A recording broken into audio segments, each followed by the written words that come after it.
Greetings, my name's Aaron Ciotti. Everybody calls me Ciotti. Welcome to Sunday Q&A. There we go. I forgot one thing just for you.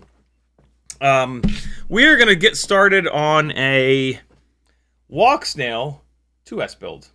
I've got this Happy Model Super X HD that Timmons actually sent me far too long ago.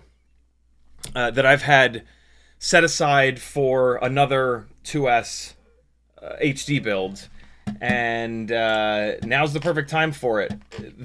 I was sort of assuming that either the Betaflight 2S board that's in the O4 2S build would blow up, or the Mob8 O4 AIO would blow up. So this was kind of like a backup AIO, but neither one of them has let go yet, and I'm sick of waiting. And so we'll put this into a Walksnail setup, and I'm actually going to sell it. I'm, for better or worse, kind of moving away from Walksnail stuff. It seems like it might be a bad idea with potentially us not being able to get DJI stuff anymore. But the O4 lights did just come back in stock, so there should be a bunch more O4 lights floating around. And yeah, they're absolutely outrageous. I should have played flight footage at the beginning of the damn stream from, speaking of O4 lights. I just flew these two guys.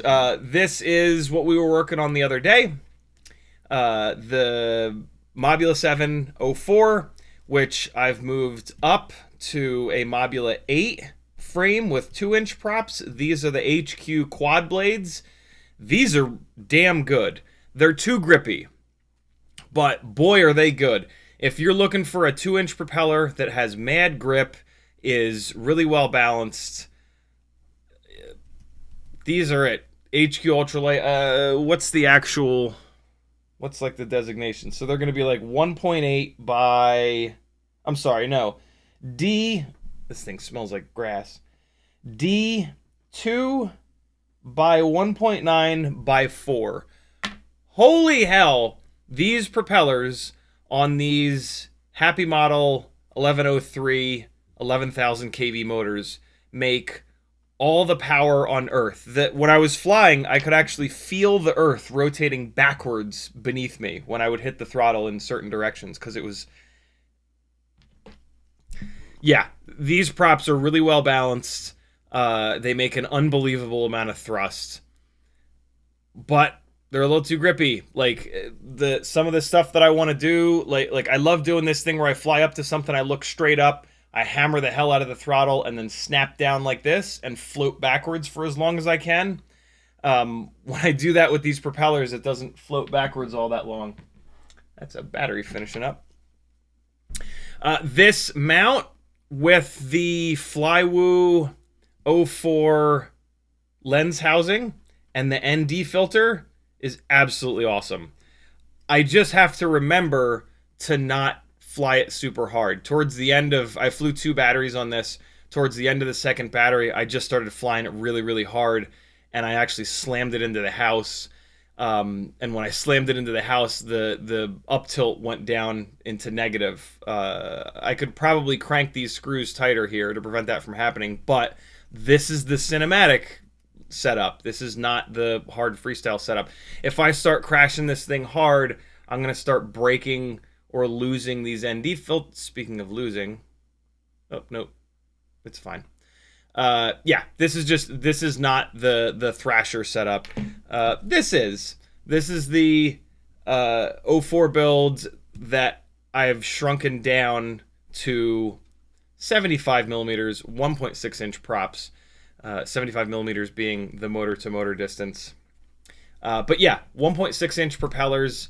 This is the Basher. This is the Thrasher. It's on the Betaflight 2S.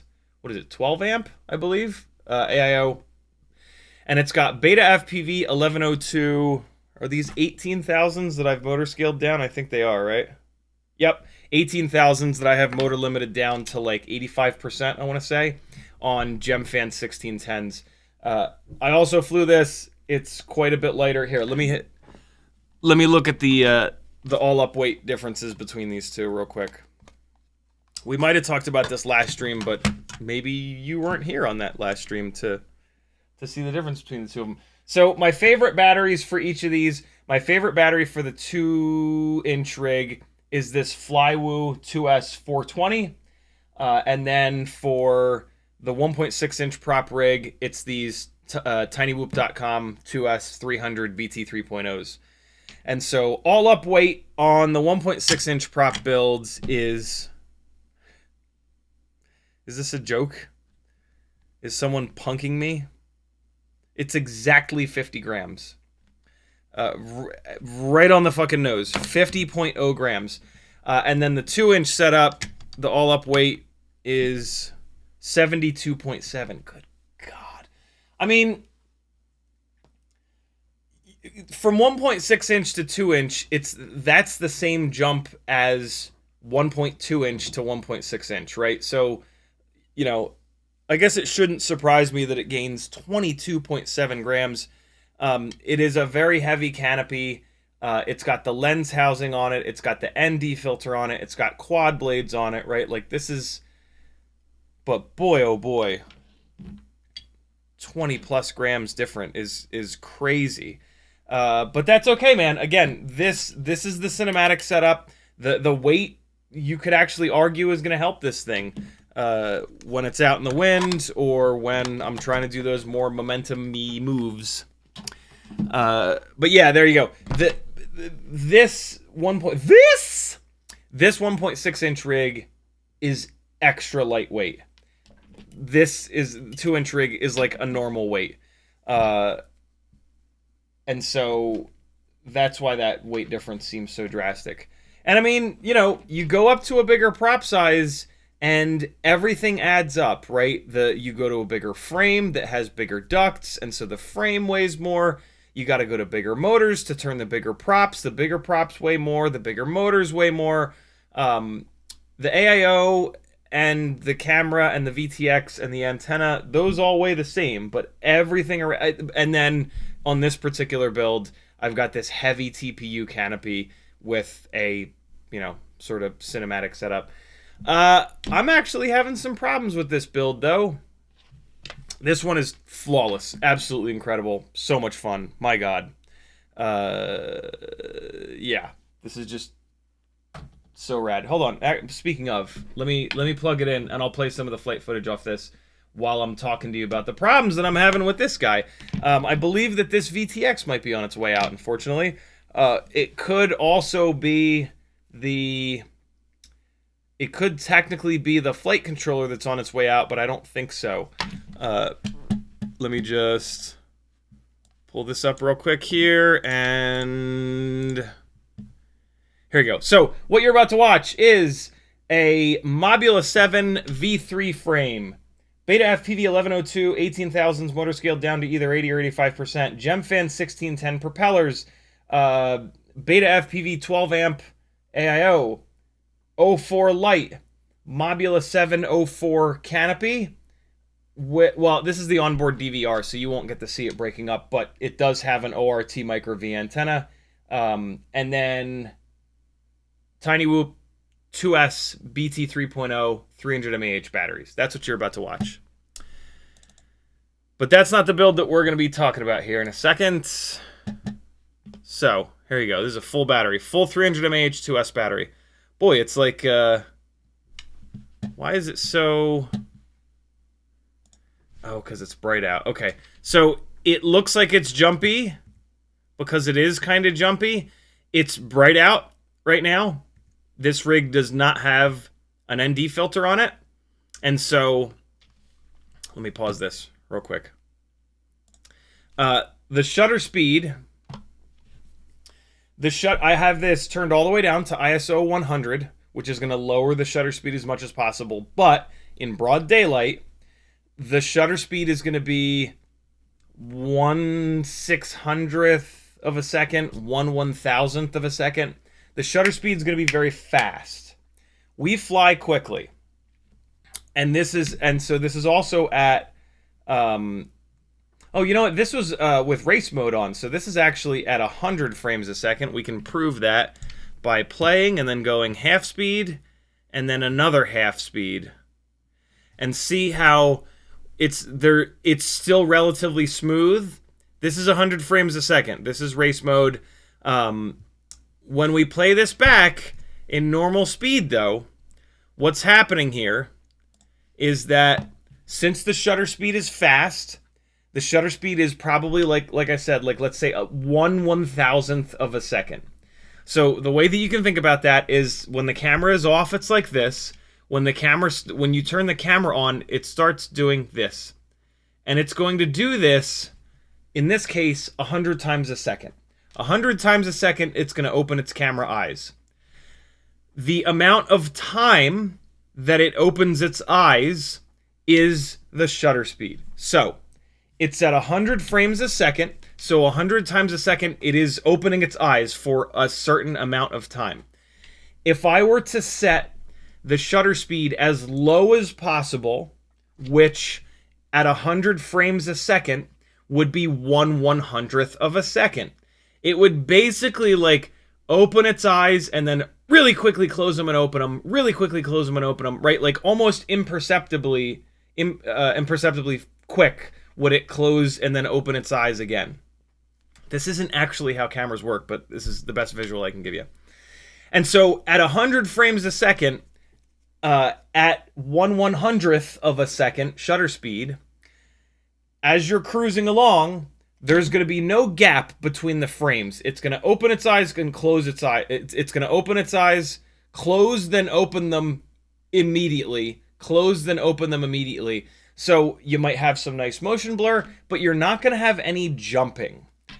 On a bright day, If I were to set this to do that with no ND filter on a bright day, it would be blown out. It would just be all white. The 1/100th of a second is too long. If you've got like, if you stare right at the sun and then you just hold your eyes open, you're gonna want to close your eyes. It's too bright. There's too much light coming in, right?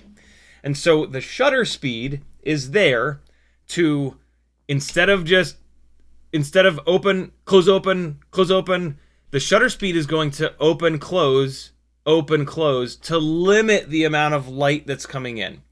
On a bright day with no ND, the shutter speed is going to bump up to, like I said, 1/640th of a second, 1/800th of a second, 1/1000th of a second. Let's talk about 1/1000th of a second. I wouldn't be surprised if that's what the shutter speed is that you're looking at. So 1/1000th of a second is how long it's going to open its eyes, and it's going to do that 100 times a second because it's 100 frames per second, right? So it's going to be cruising along. It's going to open its eyes for 1/1000th of a second. It's going to close its eyes again. It's going to keep moving. There's 900 milliseconds there that it has to go before it opens its eyes again, right? 1/1000th of a second, but it's only doing it 100 times a second. So there's going to be a big gap. It's going to close its eyes and it's going to fly blind for a little bit. And then it's going to open its eyes again. And then it's going to close its eyes and it's going to fly blind again. And so that's the gaps that you're seeing here. When you're watching flight footage that looks like a flip book, you know, like you drew like a little stick figure, you know, in a little flip book thing, and then you went, whee! If the footage looks like a flip book, typically that means that the shutter speed was really high. This is where the 180-degree shutter rule comes from. If your shutter speed, if your frames per second, let's say that, is 100 frames a second, you want to set your shutter speed no faster than 1/200th of a second. So at 100 frames a second and then 1/200th of a second, yes, you're going to be flying blind for half the time, but the gap is not that bad. The gap between frames is not that bad. Versus 100 frames a second, 1/1000th of a second, the gap is like 90%, right? What you're seeing is 90% of the motion of the camera in that case. At at 100 frames and 1/200th of a second shutter speed, it's every other. It's half. You're actually getting half the motion. Believe it or not, that doesn't look like a flip book. It only starts looking like a flip book when you get way over that 180-degree shutter angle rule. You can also do 360-degree shutter angle, which is what we were talking about before. If you're 100 frames per second, you do 1/100th of a second, and there's no gap whatsoever between frames in that case. And so that's what you're seeing here. That's why it might look weird. I don't know if that comes through the live stream, but it immediately jumped out at me, and it's still doing it. It's absolutely still doing it. It looks terrible for me. Wow. I really, really, really wonder if you guys can see that. So this was on auto shutter. I had the ISO as low as it would go at 100, which is the least sensitivity, and it's going to make the shutter speed as long as possible. But there's just too much light. I almost put it in the top of the tree there. That was really silly of me to do, because it would still be up there right now. Wow, yeah. What's really weird is you don't notice this in the goggles. It looks totally fine in the goggles, and then you go to watch the footage, and it looks like a flip book. And so, yeah, there you go. There's some photography talk for you. This 2-inch build. There's something going on with the VTX. I thought maybe the antenna was broken. I swapped the antenna out, and it did not help the problem. So I had this thing on 400 milliwatts and 40 megabits per second. And It was actually super intermittent. I would fly it around for like 60 seconds and it would be totally fine. And then all of a sudden, the megabits per second would dump really low and I would start getting dropped frames. And this is just like across the street. And yeah, the video signal is not jiving. And so I switched the antenna. That didn't help at all. I tried going up to 700 million watts and 60 megabits per second. That didn't help. I then went down to 10 megabits per second and 200 milliwatts, and that actually helped it. And so what that says to me is either it's not getting enough power from the AIO to run at the higher milliwatt, or the VTX is just on its way out. I assume, so this is the Mob8 O4 build. I assume that this AIO is outputting full battery voltage. And it was doing this in the beginning of the battery, in the middle of the battery. You can't see any of that. Well, this isn't even the flight footage, but from this rig. But yeah, I don't know if the goggles, I bet you the goggles did record. The goggles did record. Here, I'll show you. Look at this weird ass behavior, yo.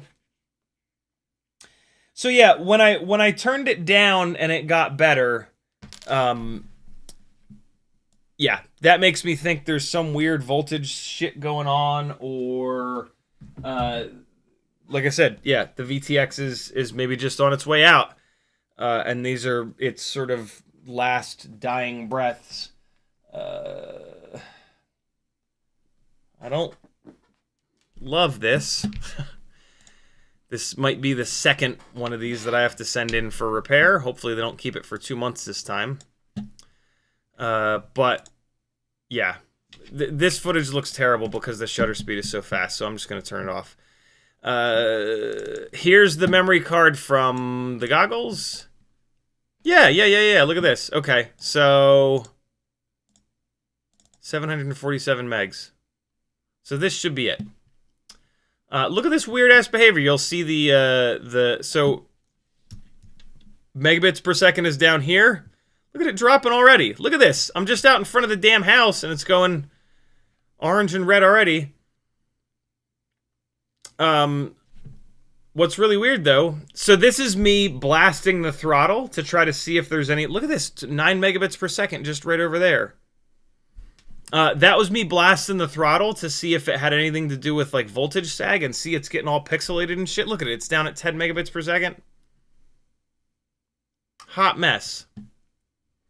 And so at some point here, the rig it's also flying a little bit weird. The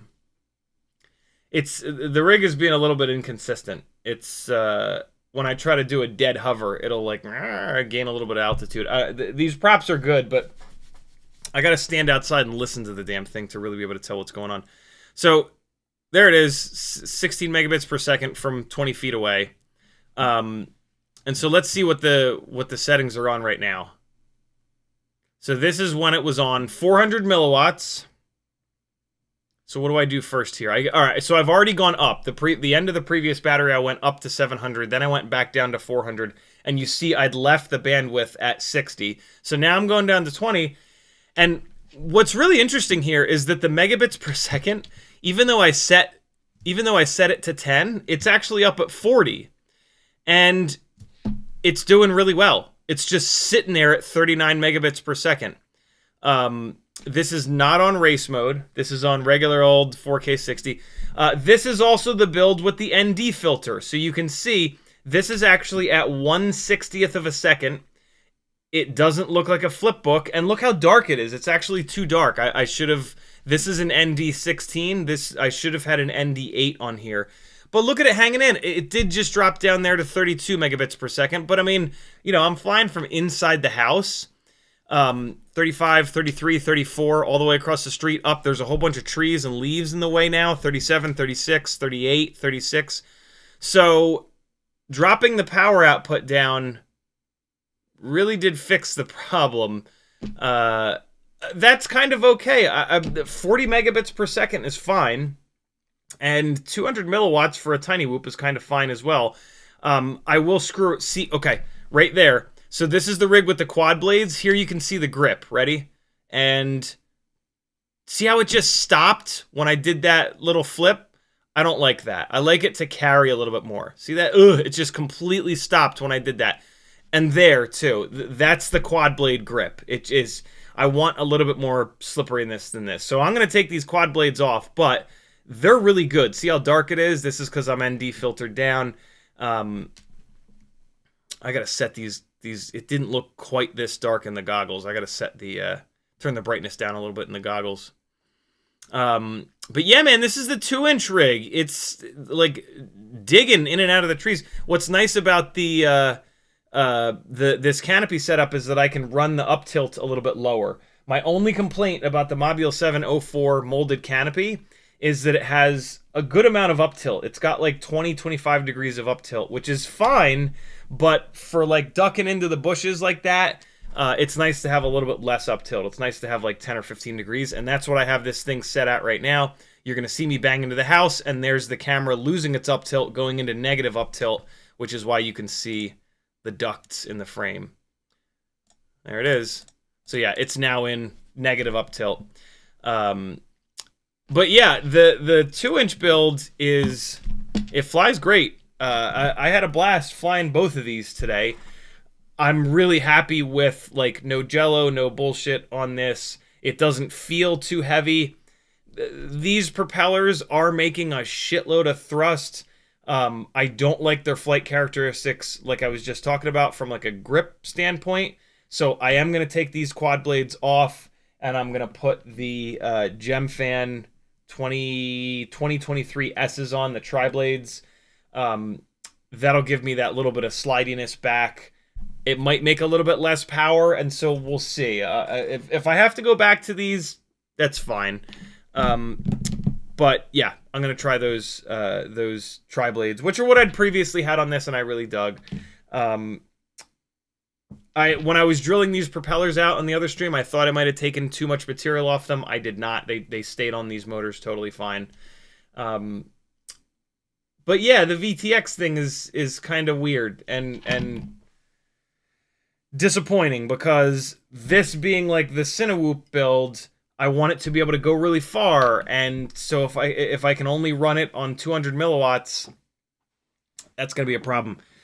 So I might be sending another 04 in for repair, because it was not like that before, and this 1.6-inch build is certainly not like that. Speaking of the 1.6-inch build, here's the second battery, where I'd just gotten used to it a little bit more. Again, it looks like a flip book, but I'm still just railing it around. Just, you know, pay attention to the flight characteristics, not the way that the video looks. This 1.6-inch build is phenomenal. Oh, look at that power, yo. Look at the power on this throw. One little tiny throttle blip at the bottom here. Ready? A blip. Look at all that float, man. So good. Don't get me wrong, the 1.8-inch propeller setup on the Mob8 O4 frame is totally fine. There's nothing wrong with it. But you can go down to a smaller frame. You can bring the all-up weight down a little bit. You can get every bit as much power. And I like the propeller selection better at 1.6-inch. These are the Gemfan 1610 propellers. They are damn near indestructible. They are very well balanced, and those are two things that we don't have in 1.8-inch props. So, to be honest, that is the main reason that I've taken this build off of that Mob. Look at that, yo! Look at that throw and float! Blip off the throttle. Just beautiful. So much fun to fly. It makes the front and back of your house feel like a big, amazing area to fly. You're not just booking from end to end. You're able to, like, be a little bit slow, take your time, shoot those small gaps. This is some of my favorite flying. If The easy button, absolutely. Mobula 704, done. You're going to love it. The prop selection isn't bad. It's just they're not as durable. The 1.8-inch props for that setup are not as durable as these Gemfan 1610s. If you do get that build, you can convert it over to this setup really easily. You buy the Mobula 7 V3 frame, and that might be it. I think that's the only thing you have to do. You have to buy the different propellers. But yeah, the motors that the Mobula 704 comes with will absolutely work on the smaller props and the smaller frame.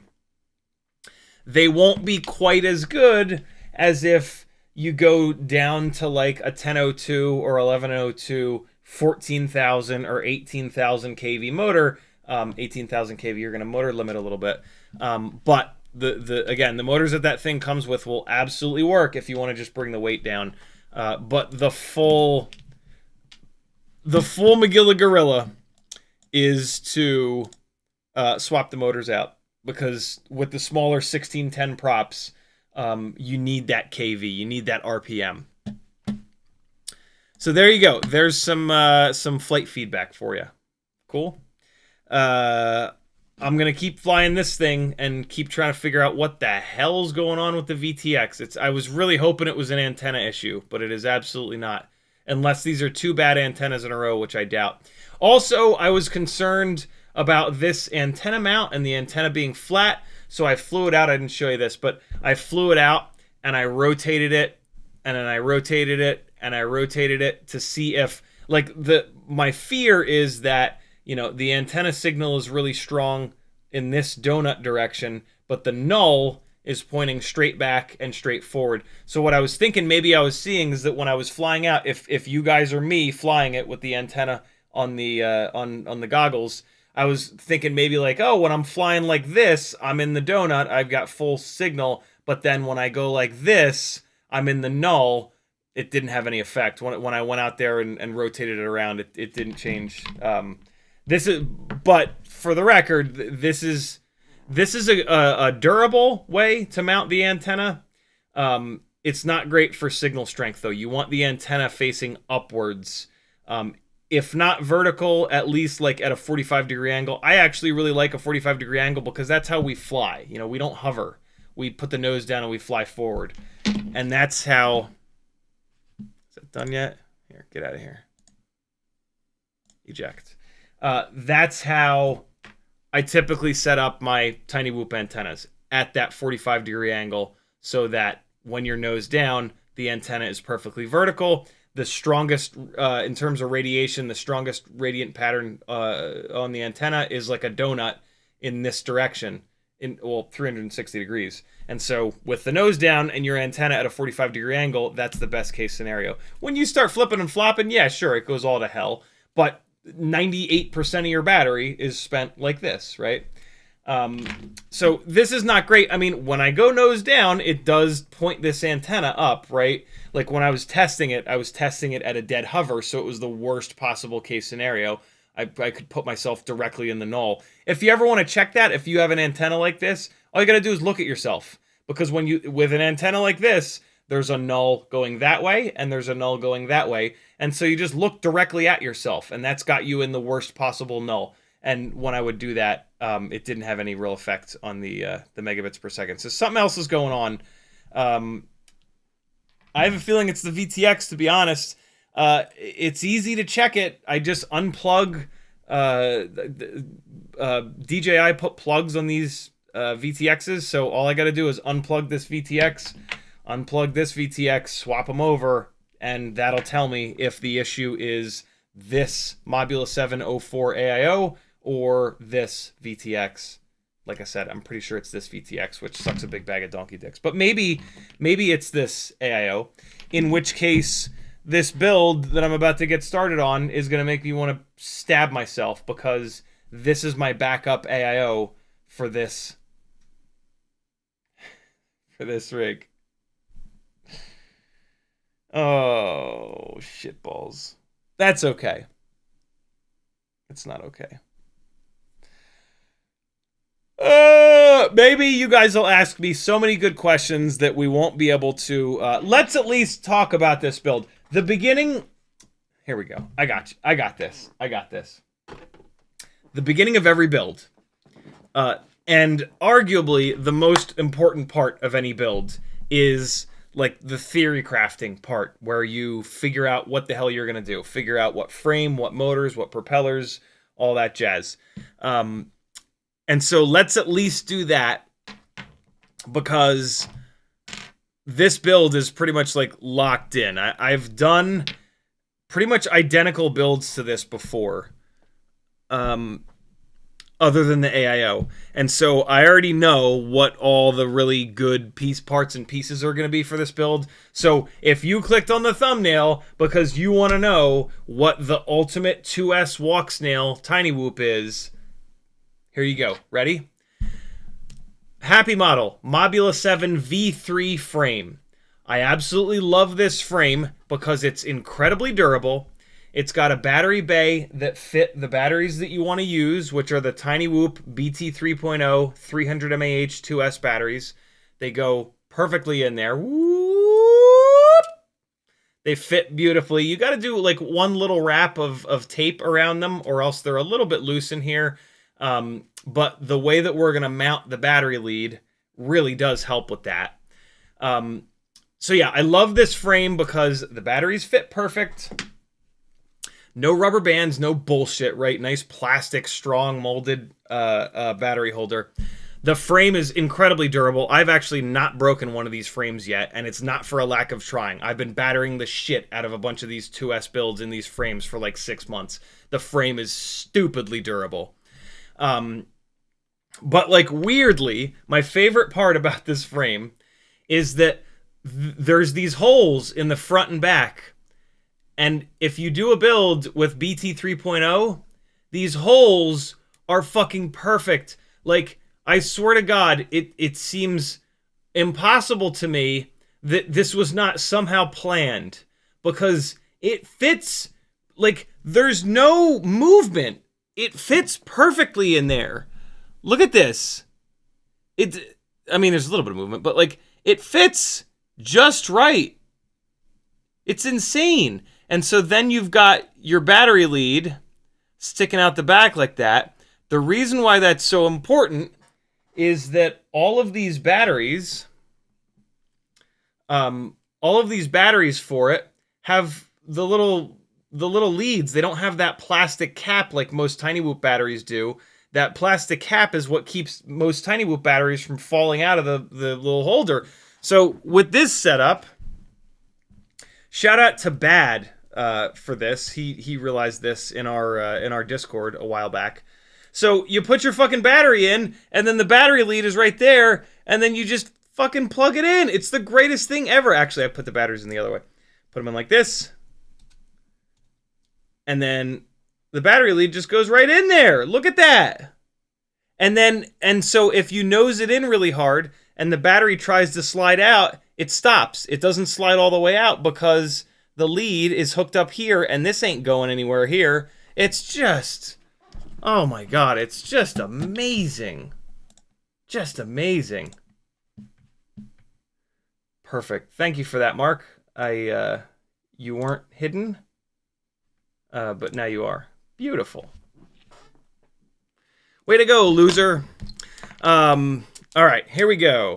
So, Mob8 V1 frame. Tiny Whoop 2S BT 3.0 300 mAh battery.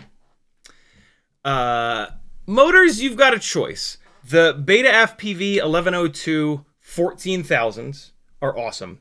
18,000s are also awesome. The 18,000s will allow you to motor limit down a little bit. And so, like, if you run... There aren't any, though. What I was about to say is, if you run a lower pitch propeller, it'll give you the option to turn the RPM up. But the GemFan 1610 propeller is the absolute, like, lowest pitch, least number of blades, right? And so, like, the beauty of the 18,000 kV motors is not necessarily that. It's that if for some reason you want more power, you can do it. You can push it higher. You probably won't, but it's there for you. If you're looking for maximum efficiency, 14,000 kV for sure. Either a 1002 or an 1102. If you want the ability to make a ton of power, the 18,000 kV motors are the way to do that. So yeah, that's where you're at on the motors. 1102 Betaflight 1102 18,000s or 14,000s, or in this case here, we're doing, actually I'm going to be switching the motors between these two rigs. This build is going to end up with the T motor, I think they're 18,000s, right? T motor 1002 18,000 kV motors. At the moment, this is RC and Power 1002 18,000s, I believe. But I'm going to pull these RC and Powers off and swap them with this build. But yeah, motor selection on these 2S rigs is fairly easy. You can almost certainly find a 1002 18,000 or 14,000 or 1102 on in stock, right? This is always the hard part. Not always, but this has been the hard part for the last 2 years, unfortunately, is finding anything in stock. Most websites will have at least one 1002 or 1102 14,000 or 18,000 kV motor. Again, 14,000 kV for plenty of power and the most efficiency possible. 18,000 kV for if you want the option to make more power. You're going to want to motor limit those 18,000s though, at least to 90%, if not to like 80%. You're not sacrificing much efficiency there, but you are sacrificing a little bit. So that's the frame and motor and prop combo. Gemfan 1610 propellers, awesome, very well balanced, super durable. HQ does have some ultralight props, ultralight 1.6 inch bi and tri-blade propellers that are a little bit better balanced. These are plenty balanced. The problem with those props is that they are fragile, and this is a 2S build that's going to have a lot of power. It's not heavy, but it's got a lot of power, so it's going to hit stuff hard. And so the Gemfan 1610s are the way to go. All of these 1002 and 1102 motors have a 1.5 millimeter motor shaft. And so the 1610 props that you get, make sure you get the 1.5 millimeter motor shaft versions. They sell them in both 1 mil and 1.5 mil. AIO selections. You've got the Mob8 O4 AIO. That would totally work here. You've got that Betaflight 12 amp AIO. That would absolutely work here.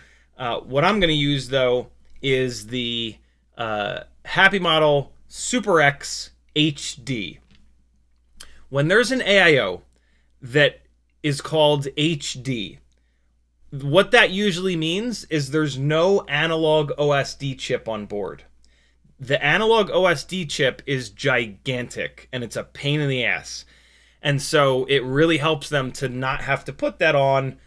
And it makes sense because none of the HD systems use the analog OSD chip. And so this is the HD version of the Super X. I don't know anything about this. I don't know if it's going to... well, I don't have any personal experience with this.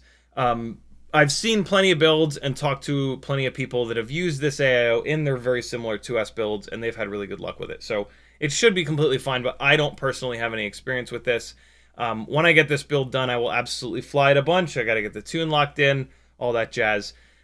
So by the time this build is ready to be sold, yeah, this thing will be dialed in, and it won't, hopefully, if it's for sale, it won't have blown up. But yeah, I'll put a bunch of batteries through this to check it out. Happy Model's making the best Tiny Whoop electronics right now, so I'm sure it's fine. But yeah, it'll get 5-10 batteries put through it at least. Walksnail is Walksnail. You're going to run the Walksnail light. There's no questioning that. That is what it is. ORT Micro V antenna, just an awesome choice. Camera is the O4 light. You want to use that camera for sure. Canopy, though. This is the old school Mob8 6 canopy, and it's absolutely awesome that you can run this, because this frame is hysterically durable. This canopy is outrageously durable. And so this combination is going to leave you with something that you can beat the living hell out of. Other than the fact that the HD video systems tend to be the weakest link. Walksnail and DJI are fixing them, though. I sent Walksnail 4 of these light VTXs. I think they fixed 3 of the 4 of them for $2. DJI fixed my O4 for free, and they sent me a t-shirt bag. I don't know why, but so yes, the frame, the canopy is going to be damn near indestructible, but fair warning, HD video systems, you know, they're not like totally bash proof. If you want a 2S 75mm 1.6 inch prop, 75mm motor to motor, 1.6 inch prop rig that you can beat the shit out of, you got to build it analog. Like, you know, that's just sort of been the case in FPV for not really. The full size HD VTXs and cameras are really durable. I mean, nothing will ever touch, though, an analog VTX and an analog camera. We've been, you know, companies have been making them for so long. They've really figured out how to make them durable. And so, yeah, nothing's going to touch that. But with Tiny Whoops, we definitely see that the digital systems are significantly more fragile than the analog setups. That's just a fact of life. I don't know if that'll ever change, right? Like, there is so much going on these boards to give us the digital digital video, right? HD video. And I don't know if they're ever going to be able to make this full-blown durable. If you don't crash like a complete animal lunatic, you'll be completely fine. I crash these things at full throttle into the pavement quite a bit, and so I run into issues with this. If you have a couple more brain cells than I do, which is the bar, I'm setting the bar pretty low here, you'll be completely fine.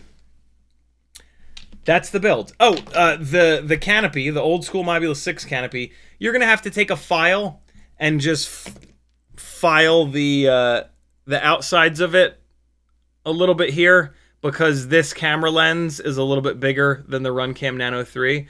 But other than that, yeah, I mean, and it's pretty straightforward. The first time you mount the camera in there, you'll be like, oh, this doesn't fit.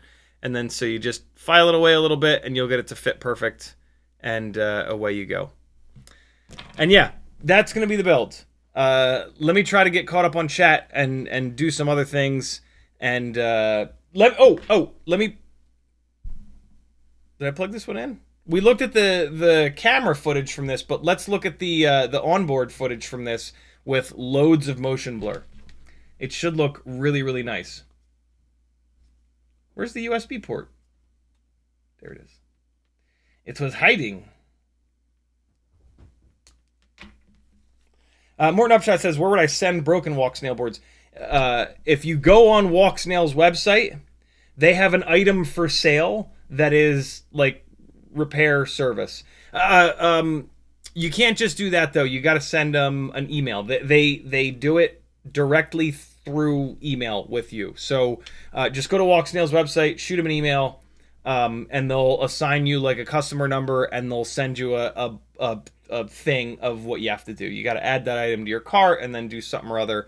It's not hard, though. It takes a couple minutes, but they made it pretty easy. If I can do it, anybody can. In the chat, Bad was first, Chuck P was next, Frank Nicholas, Chaser FPV, Sporny, Andrew Taylor, Rockcrawler, Jason Levin, Benny Bravo, Bill Beasley, Nathan Wells, Uriel, CCAD Ryan, Flycadelic, WJ, Dave Gunna, Whoop Fox, Fizz PV, Benny Bravo, License to Drive, BMF Spade, Brent Anderson, Louie, WJFPV with a $10 super chat. No comment. Thank you so much, dude. Super generous, man. WJ, it's stuff like that that allows me to continue doing this full time. I really appreciate that, man. Hopefully I've saved you at least $10 at some point. RGR is in the chat. That's probably Roger, but I'm just going to say RGR for the moment.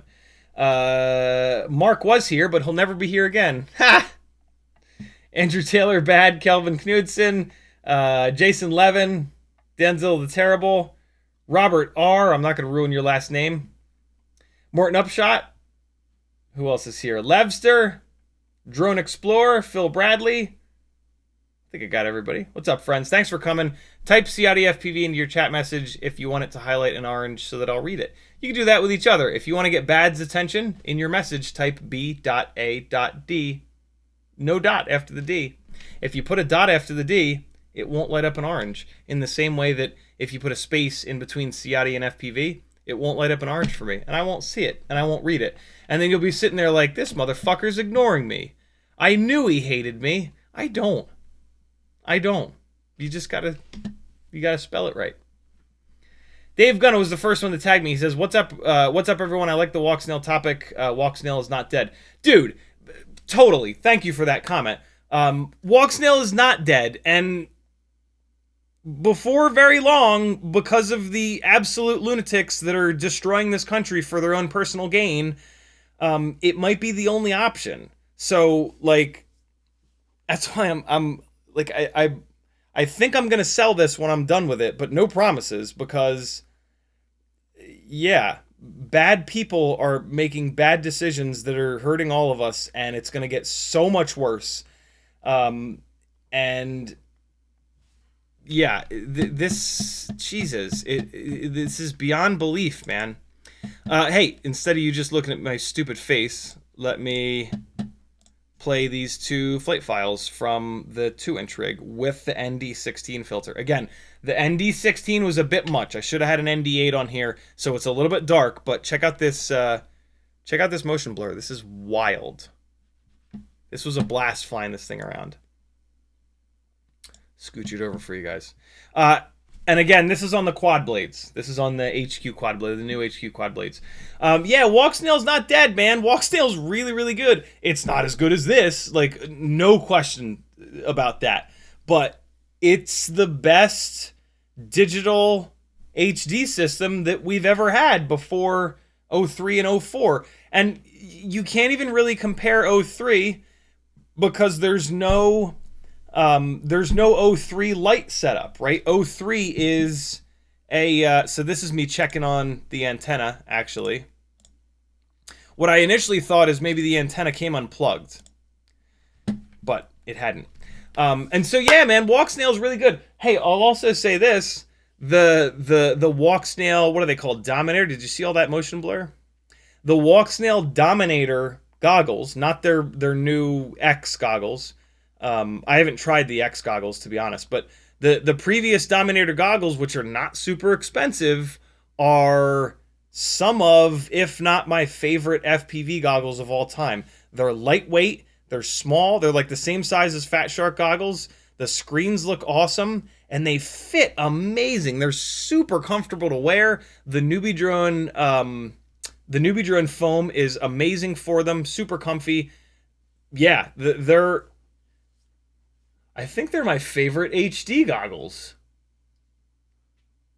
The DJI Goggles 3 are pretty damn good, but you're forced to use that battery in the back kind of setup, and that's a little bit annoying. It's okay, you get used to it, but I still think I prefer a battery on the side. Yeah, man, I think the Walksnail Dominators are my favorite HD goggles of all time. The main reason is that they're just like Fat Shark. They're just like old school Fat Shark analog goggles, which makes sense because Fat Shark designed the shell and Fat Shark worked with Walksnail to design the shell. This is me going into the menu, and I believe this is me going up to 700 million watts and 60 megabits per second. Oh. I didn't keep recording after that. That was weird. I think I forgot to hit record again. That's kind of annoying. This is now, again, you're not going to see this. This is the onboard DVR, but This is me trying to figure out what the hell's going on with the signal strength, or the lack thereof. So that's why I'm flying a little bit weird. I'm just trying to put it into spots and rotate it around in different ways that will tell me if it's an antenna problem. So this is probably me now landing in the driveway. Well, struggling to land for a minute because the thing was acting a little bit weird. And so yeah, Walksnail is absolutely not dead. It's phenomenal, to be honest. It looks great. 1080, 60 frames a second. Looks awesome. Not quite as good as this, but really, really good. Benny Bravo says, on a 2G4 build, having a lot of trouble getting things figured out. How can I put into bootloader or whatever I need to reflash original firmware? You should just be able to hit the button in Betaflight. There's no special way to put the 2G4 into bootloader mode. Benny Bravo also says, motors all spin correct direction, but curious if I can flash BlueJay instead of BL Heli. Yep, always. You can always flash BlueJay instead of BL Heli. Just go to ESC-configurator and you're going to do it in there. Benny Bravo says, trying to flash original Happy Model firmware to update to BlueJay if possible. No need to do that. The original Happy Model firmware has nothing to do with BlueJay. BlueJay is on the ESC side of things. The original Happy Model firmware is Betaflight. So two totally different things. All you got to do is go to esc-configurator.com for BlueJay. Benny Bravo also says, do you have a CLI file you could post to Patreon for your 2G4? Technically, yes, but I'm not going to do that because that's going to cause more problems than it solves. There were multiple versions of the 2G4 with different VTX tables. And so, yeah, I'm not going to do that because, like I said, it'll make your situation even worse.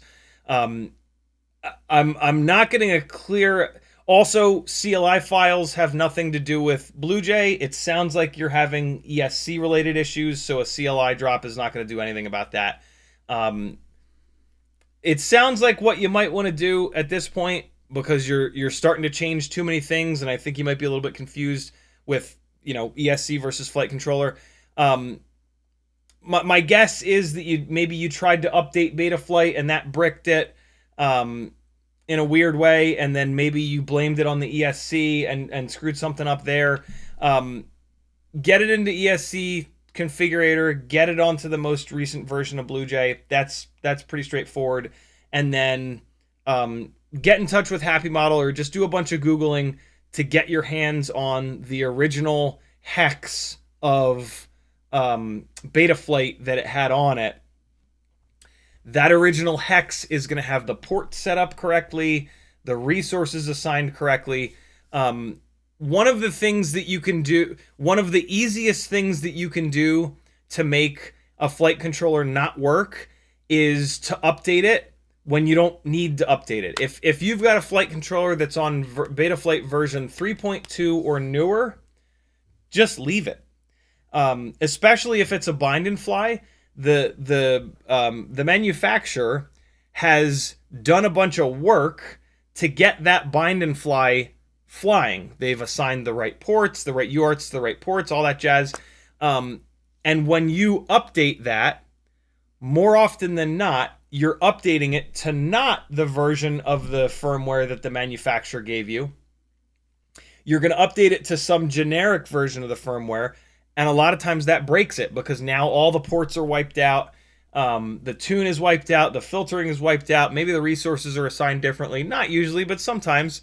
And so, yeah, for the love of God, everybody stop updating things. The newer versions of Betaflight don't have any real advantages. If you don't know the advantage, if there's not something that you specifically want from an updated version of Betaflight, don't update. If you don't already know that it exists, like I'm telling you that there's been nothing major.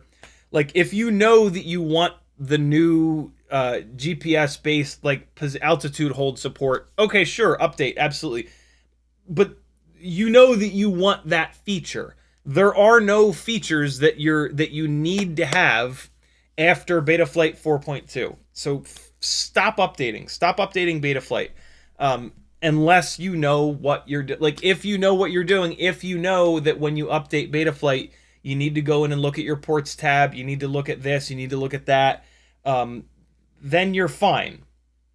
If you don't know all those things, when you update, you're going to break it. You're not actually going to break it, but it's not going to work anymore. And since you didn't know to look at the ports tab, to look at the filtering and see how that stuff was all set, it's now gone. And so now it's a pain in the ass. Now you got to get in touch with the manufacturer. You got to Google. You got to try to find that original hex of the firmware to figure out what the hell UART. Because with AIOs, right, it's not, you're not using UART pads. It's all built in. So there's no way to know which UART the receiver is on an AIO, because it's all just internal traces. And so if you know what you're doing, obviously you know that you can update and it's totally fine. If you're not super familiar with that process and you've got Betaflight 4.2, 4.3, 4.4, don't update. You're going to get no performance improvements, and you're just going to spend a whole bunch of time for no real reason. If it's on 4.2 and you're doing a digital build, you are going to need to update it, because the OSD, the HD OSD support came in Betaflight 4.3, I'm pretty sure. I'm pretty sure it was 4.3, not 4.2, where we got the HD OSD support. But to be honest, like, if you buy a bind and fly nowadays, it's not going to be on Betaflight 4.2. The oldest thing it's going to be on is 4.3. And so it'll have the HD OSD support. So you should be totally fine. But yeah, guys, tell your, if you know somebody that's newish in FPV, do them a huge favor and just be like, hey, just so you know, this gangly dude that I watch on YouTube mentioned this the other day, and I don't know if you knew this, but if you buy a bind and fly and it's on Betaflight 4.2 or newer, don't update it. It's just going to make more work for you. It's super important for new people to know. I get it, right? Like, if it's free to update something, you would think that you would want to update it. FPV is not like that, right? FPV is just impossible, as we all know. And so spread the word. Spread the word to any new people. If you're active on a Facebook group, go fucking put a post in there. Yo, this dude that I watch on YouTube mentioned this, and it's a good reminder for everyone. If you know any new people, or if you're a new person and you buy a bind and fly, don't update it. Just leave it alone. You paid extra money so that it's a bind and fly. Bind it and fly it. Eventually you'll destroy it. Then maybe you can update, because you might need to. But if you spend money on a bind and fly, bind it and fly it. If you update it, you're going to get no improvement in performance, and it's just going to waste you a bunch of time. Uriel says, how does the shutter do that, like your eyes? Good question, Uriel. Most cameras nowadays have what's called rolling shutter. And so, like, when I give you the example with my eyeballs, I'm actually opening my eyeballs from the center. That's absolutely not how shutters work on cameras. Shutters are, they're called rolling shutter. The name is pretty self-explanatory. It rolls. And so, like, if I could, like, move my eyelids all the way up and then open them, but I still haven't exposed my pupils, and then pull down through my pupils. That's how the shutters in most modern cameras work. It's called rolling shutter. And so if you think of, like, my head as the image sensor, right? It's going to roll down through there. And so the thickness of the opening is the shutter speed. The thinner the opening that rolls down through, the faster the shutter speed. So this would be like 1/1000th of a second. This would be like 1/60th of a second. So it's going to expose a bigger chunk of the sensor. This is also why at faster shutter speeds, you get more jello. If you're only exposing this much and it rolls down through, if the quad is vibrating like crazy, as it rolls down through, it's going to catch that vibration, and you're going to get those telltale wiggles that are jello. If it's exposing this much and it chunks it all the way out, and you've got vibrations, instead of having a wiggle all the way down the frame like this, you might just have that, and that's a lot less noticeable. So yeah, there's all these intersections of shutter speed and frames per second and all that good stuff. Great question, brother. Brandon says, installing a Foxeer Reaper Nano Vtx onto a board that I ripped the UFL off. Foxeer has a UART Tramp pad and says it provides OSD data, channel band power. Will I lose other data options? What? Installing a Foxeer Reaper Nano Vtx. Okay. Onto a board that I ripped the UFL off. The Foxeer VTX has a UART Tramp pad.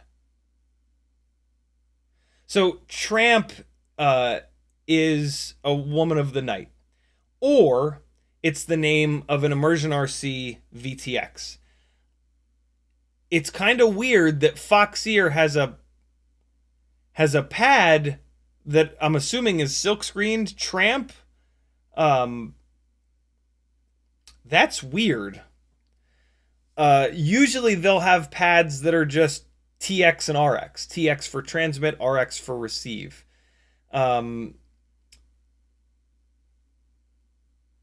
That's really weird. Does that tag me again? Does that VTX also have RX and TX? If it does, just use those. What's really weird is I don't understand why a Foxeer VTX would have a Tramp pad. I would understand maybe if a flight controller had a pad silkscreened Tramp that you would then hook up to a Tramp VTX. But the other weird thing is that the Immersion RC Tramp VTXs, they didn't have some specific protocol. They just used RX and TX. So that is incredibly confusing. Branderson says, the AIO I'm using doesn't have video out, but I can disable onboard VTX. Well, hold on. Doesn't have video out, but I can disable onboard Oh, okay. Yeah, no, that makes sense, right. Well, unfortunately, you're screwed. If that AIO does not have video out, unless that Tramp pad is video out, which it wouldn't make any sense for them to label it Tramp, but you might as well try it. But yeah, I don't think you're going to be. Thanks a lot, HGLRC, for not putting a video out pad. That's really stupid. You're not going to be able to use that with a. Well, you can. You're not going to be able to get it OSD. You're going to have to run your camera output directly to the VTX. Maybe the camera that you're using has some of the cameras have built-in OSD. It's not the same as the Betaflight OSD, but it's something. So yeah, you're in a bit of a. I don't get to say it often, but I get to say it now, and that makes me happy. You're in a bit of a pickle, my friend. Yeah. There you go. That's weird that there's a UART Tramp pad. WJ, thank you again for the $10 super chat. Very kind of you. Hey, this is my full-time job. If you like me saving you some money by telling you what to buy and what not to buy, head on over to CiottiFPV.com and share some of that money with me so that I can keep doing this. Patreon is the best way that you can support me. I have a whole bunch of affiliate links over there. Just change your bookmarks to affiliate links. That way you don't have to try to remember to use them. That's the easiest way to support us content creators. And the easiest free way to support us. Patreon is pretty easy, right? I have an Etsy store with a whole bunch of stuff for sale. and more stuff being added all the time. So if you haven't been on there recently, jump on. There's probably something there new that you might like. I have a Teespring store where you can get some fun shirts. This is a shirt by Say Andrea. What else is going on? I don't know. You'll see. Go to CiottiFPV.com, click some buttons. You'll have a great time. We can hang out together some more. There's a link to the Discord over there as well. You get full Discord access by joining the Patreon. It's only $3 a month. It's 10 cents a day. I'm pretty sure that I'm going to save you more than $3 a month.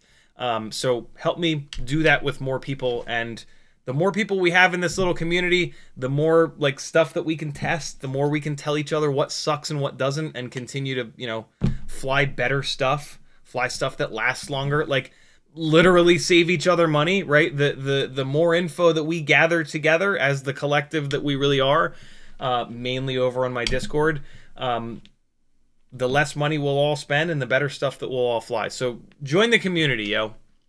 It's an incredible group of people that have latched on to my big gangly insanity. Calvin says, finally crashed an open prop 2S DC build? DC? Hard enough to destroy a motor. Swapping them now as I listen to your stream. Dead cat. Yeah, dead cats don't crash well, unfortunately. Dead cats don't kill motors any more often. They kill cameras more often because the front arms are not in front of the camera cage usually. So, you know, take comfort in the fact that if it weren't dead cat, you would have still broken that motor. Jason Levin says, my Happy Model analog flight controllers are still working, and I just lost a Betaflight matrix yesterday. Yep. And if you were to buy another Betaflight matrix, your Happy Model analog flight controllers would still be working when that second Betaflight matrix blew up. The difference in durability between Happy Model electronics and the current generation of Betaflight electronics is pretty staggering. Which is really frustrating because the Betaflight Cross AIO was plenty durable. And they don't make or sell it anymore, I don't think. So yeah. But luckily, there's plenty of Happy Model AIOs that you can get. Danzel the Turtle says, hey friends. What's going on, CiottiFPV? Morton Upshot says, where would I send broken Walksnail boards?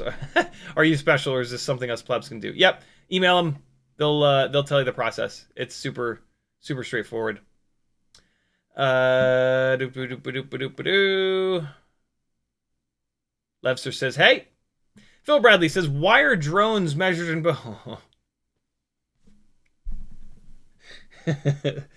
Oh, Phil. Phil, why you gotta point out the thing that makes me want to just jump off a fucking building? Phil asking the question of questions. Why the hell? I'm going to add to Phil's. You guys can read Phil Bradley's question. I'm going to add to Phil's question. Why in the baker's fuck are tiny whoops measured in their motor-to-motor distance? Everything else is measured by their prop diameter. The prop diameters are usually measured in inches, but sometimes they're measured in millimeters. The motor-to-motor distance in tiny whoops is always measured in millimeters, but then at some point I decided that I was always going to call, because typically the propeller diameters are measured in inches everywhere else in FPV. Not always, though. Sometimes you'll see somebody say, like, oh, I put 75 millimeter props on this rig. You son of a bitch. Don't do that. Don't say 75 millimeters. Say 2.5.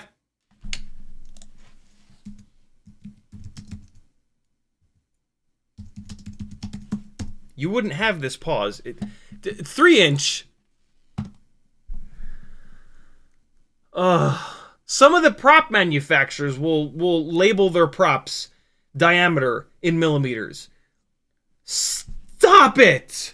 But they never do it with 5-inch props. 5-inch props are always either 4.9 inches or 5.1 inches or 5.2 or 5.5, but we get down to 3-inch props, and sometimes they're called 75 millimeters.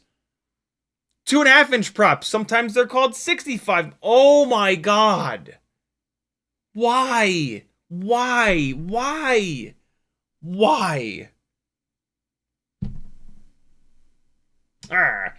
I'm gonna put some 31 millimeter props on this build. 1.2 inches.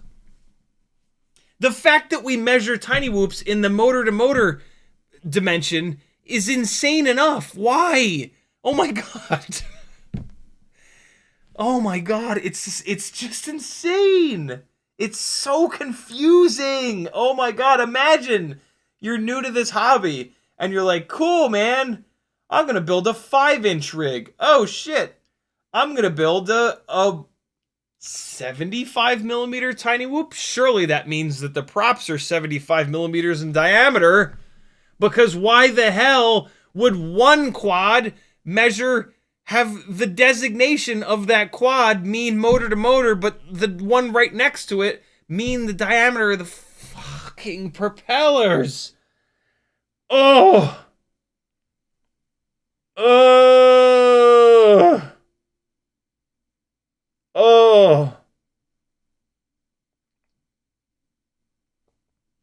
It's bad enough that we measure these props in inches. That in itself is real stupid. The diameter of the propellers should be measured in millimeters. Let's just be honest about that shit. Inches is a dumb measurement for dumb people that eat hot dogs and cheeseburgers and can't not destroy people's lives that have nothing to do with their own, but for some reason they think that it is. It's a stupid measurement. Everything should be millimeters, and the designation should be the size of the propeller. Because who gives a flying rat's fuck what the distance is between the hubs of the motors? That does not matter. Nobody's gonna build a quad with fucking 1-inch propellers pushed this far out. You're gonna pull the goddamn motors and propellers in as far as you can. And guess what, fucko? When you do that, the size of the propellers is all that matters. When you have a 1.6-inch propeller, sure, there's gonna be a couple millimeters difference between each frame. Who gives a flying shit ass? It doesn't matter. Just call them... Oh. Oh.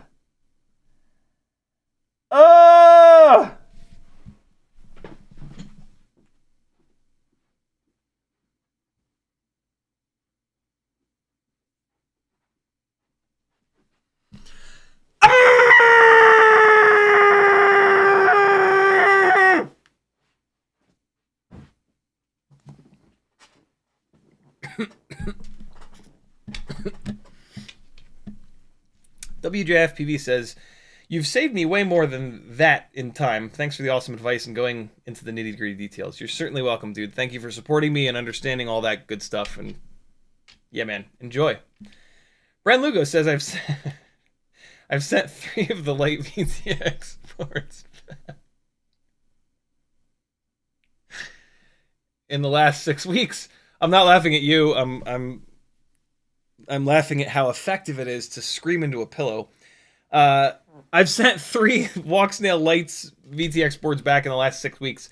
I've had terrible luck with them working, but they have fixed 2 or 3 for free, other than the $46 shipping over there. Jesus, you paid $46 in shipping. What the hell? Did you ship it in a gold box? Or was that the shipping back to you? Denzel the Terrible says, I'm 3D printing a multicolor Rocinante. No way. Will be 2 feet long when done. So 6 days printing total. Oh boy. Oh my God. If Danzilla never posts again after this live stream, then we know that print failed 5 days and 22 hours in, and he just said, you know what? It's not worth it. I'm out. Bobby says, where do I send HD0 goggles for fixing? In the US, or does it go overseas? Thank you. My guess is going to be the US, but I'm not an HD0 fanboy. I absolutely have their goggles because they've got the best analog DVR. But I don't know all that much about HD0. Luckily, though, they have a Discord where they are incredibly active. And you can just email them. Just go to HD0's website. They'll have a contact us. Shoot them a quick email. They'll get back to you, and they'll let you know what the process is, what the cost is, all that jazz.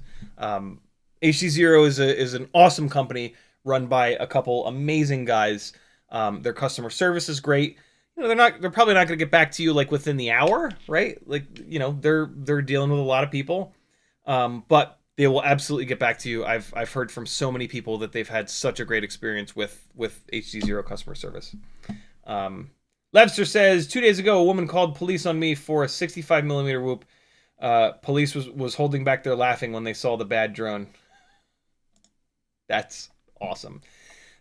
That's super annoying that Karen did that. Hopefully it's not one of your neighbors, because that situation just is awful. Hopefully you were just out at a park or something like that, but that's great that the cops realized how dumb that woman was. Brent Lugo says, my Mob8 8 came on 4.2.3, which didn't support HD OSD. Hopefully that was it. Well, they don't make an HD Mob8 8, so yeah, that must have been a... So the reason why, Bren, is that the Mob8 8 is an old bind and fly. They've been selling... That rig that you got has been sitting on a store shelf somewhere for years, literally years. The Mob8 8 is an old bind and fly. That thing has been around.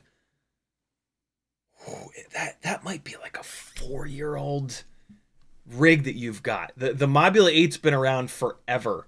And so yeah, man, that was the current. I'll put it this way.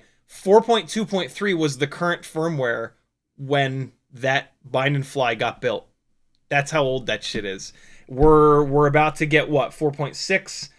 We're currently on 4.5.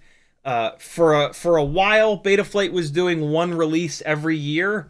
I think they missed an entire year somewhere in here. So like 4.5, 4.5 to 4.4, 4.3, 4.2. That thing is minimum 3 years old. I think it's actually 4. It might be 5 fucking years old though. But I mean, that's okay. It's, you know, they're not I can't think of something that expires quickly. They're not chopped white mushrooms. That was a terrible analogy. Shoestring FPV says, I have a Crux 35, throttle way too much from 0 to 50%. Can you explain how to fiddle curve in Betaflight? I need more movement equals less go around launch, please. Unfortunately, I can't. The throttle expo is not something that I can just kind of quickly explain for you. It's something that you have to like actually put a little bit of time and effort into, but it is way worth it.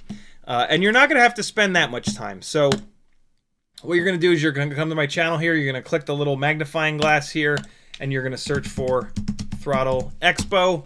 That's going to give you 2 different live streams where I dove into it. Throttle Expo, the throttle management cheat code, and Midpoint Monday, dialing in Throttle Expo, the secret for throttle control. Either one of these live streams, I dive deep into it. That's the only way. That is the only way to properly set Throttle Expo in a way that will help you. If you just wing it, I guarantee you're going to make the situation worse. Throttle Expo has to be perfectly set up. It improves in a narrow window, and it makes worse in the rest of the throttle throw. Most It depends on how you fly. And again, I talk in depth about all this in there. Depending on how you fly, most people use a tiny bit of the throttle throw for like 98% of the battery. And so that's why Throttle Expo is a miracle for most people. Because if for 98% of your flying, you're using just this little area of throttle, why not make this little area into this big area so that you have more precise control? Some people fly using the entire throttle throw. For those people, Throttle Expo is a bad idea. That's pretty rare, though. That is one of the many reasons right there that you need to watch those live streams to actually understand it. If you set it too high, if you set it too low, if you set it too wide, if you set it too narrow, it is going to put you in the bad areas.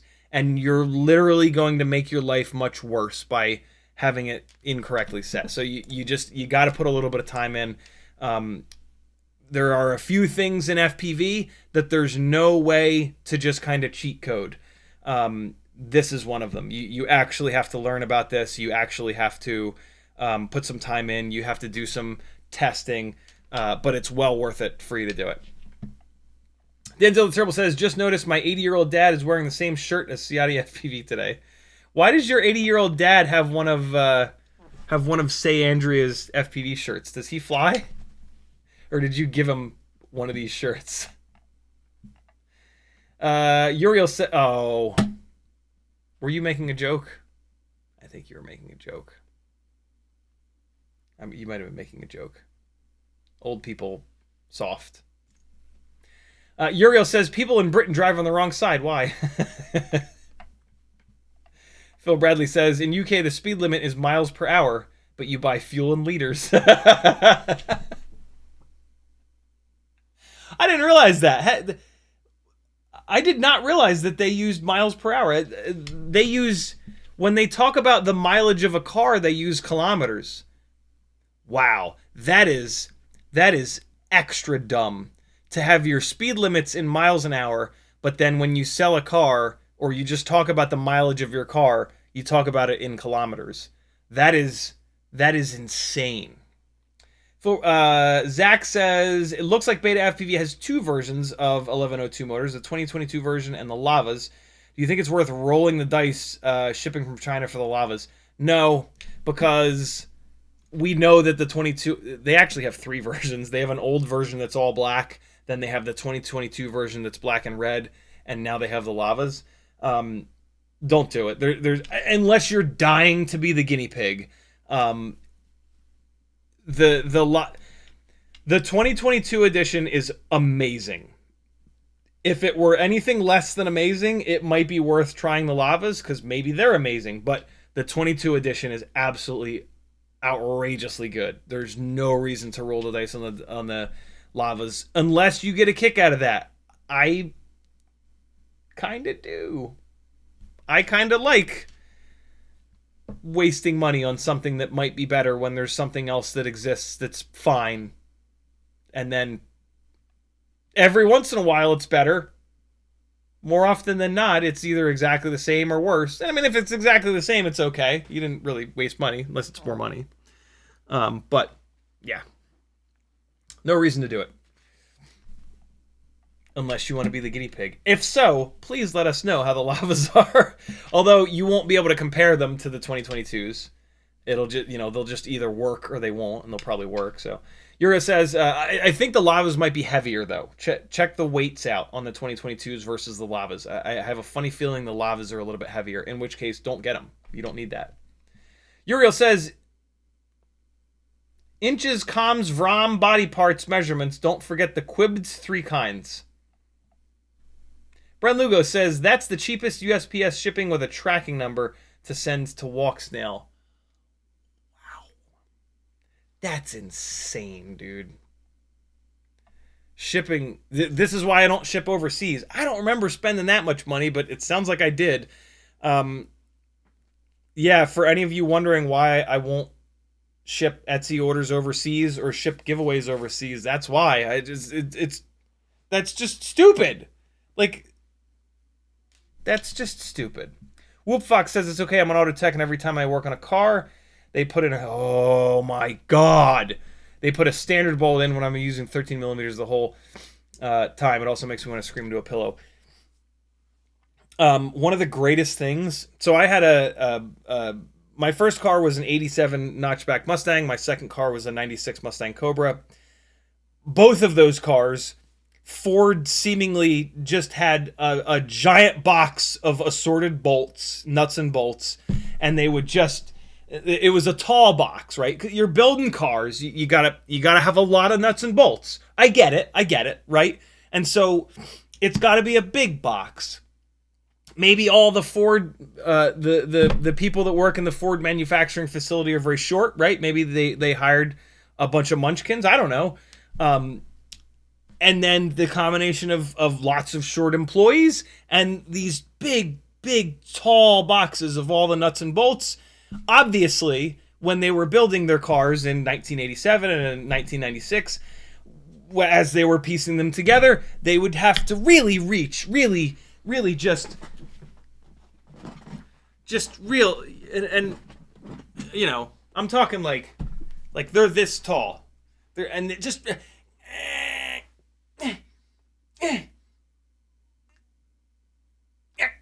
and they'd just get it. They'd reach so high, they would get that fucking nut, they would get that bolt, and they'd just put that fucker in there. Oh shit, camera fell. And then yeah, send it to the next munchkin. And munchkin is not bad, right? Is that offensive to short people to call them munchkins? I feel like it's such a delightful, you know, light, airy word that it's hopefully not insulting. And then I got a 99 Miata, and all the bolts and all the nuts were metric, and they're pretty much all either 10 or 14 millimeter. And oh my god, like I had the Mustangs for probably about 15 years. From like learning to drive, starting to drive at 17 years old or whatever. And so for 15 years, every single time I worked on a car, it was twice as much of a pain in the ass, because you have to have both a full metric and a full standard set. And then every single, and the other thing is that there's like 15 different fucking sizes of bolt on there, so you can't just have like a couple sockets and a couple wrenches. You have to have the whole goddamn kit, and every time you hit another bolt, it's just like, oh, let me guess, none of the fucking sockets or wrenches that I already have out are gonna fit. Nope. All right, let's get the 17th different fucking size out, and then you crawl back out from under there. Is that the right one? And so, like, for the first 15 years of working on cars, it was just so, and I learned to hate it. It's actually one of the things that I attribute to the fact that, like, I never enjoyed working on cars. It was just so obnoxious. And then by the time I got the Miata, I'd already hated it. And, like, I did a lot of the work on the Miata, but still, and it was like a fucking miracle I mean, what makes it even more of a miracle on lightweight cars is that, like, not, like, everything is undersized.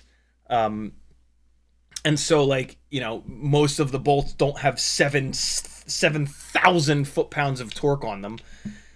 So you can get stuff out without, you know, breaking blood vessels in your face. But yeah, oh my god, dude. Oh my god. Cars that mix metric and standard? Are you kidding me?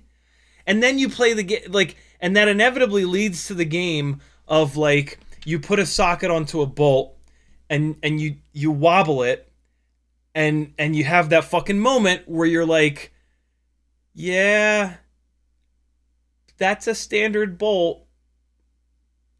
This is a metric socket.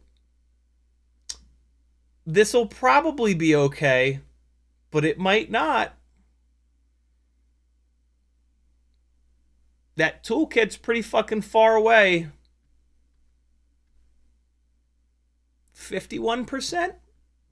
It'll be okay. Round it off. Morton Upshot says, what form of shipping do you use? USPS or something else? I use stamps.com, which uses USPS and UPS. It compares the prices for you. It's kind of nice. I've used Pirate Ship before. You know what? The box, the package that I sent to Walksnail was the first one that I used Pirate Ship on. And then up until just now, I forgot all about Pirate Ship because I must have closed that tab. And when a tab closes, it's off my radar forever. That's why I don't remember paying $46, because I don't think I did. Because Pirate Ship has better overseas shipping than stamps.com, for sure. The other part of the reason why I don't ship overseas is that I've had a 50-50 failure rate with giveaways. Back when I used to ship giveaways, and I even sold an entire build and had it disappear forever at one point, which really hurt because it was like $150 worth of parts. Yeah, literally 50-50. 50% of the time when I ship something overseas, it gets there. 50% it disappears into Never Never Land, and that's just insane. I'm certain that it's our fault here in bad people land. Bobby says, thank you very much. You're welcome. Bren says it was an HD Mobula 8. So the HD Mobula 8. Oh my God, really? You bought an HD rig that came with a version of Betaflight too old for HD OSD? Happy model. Bro.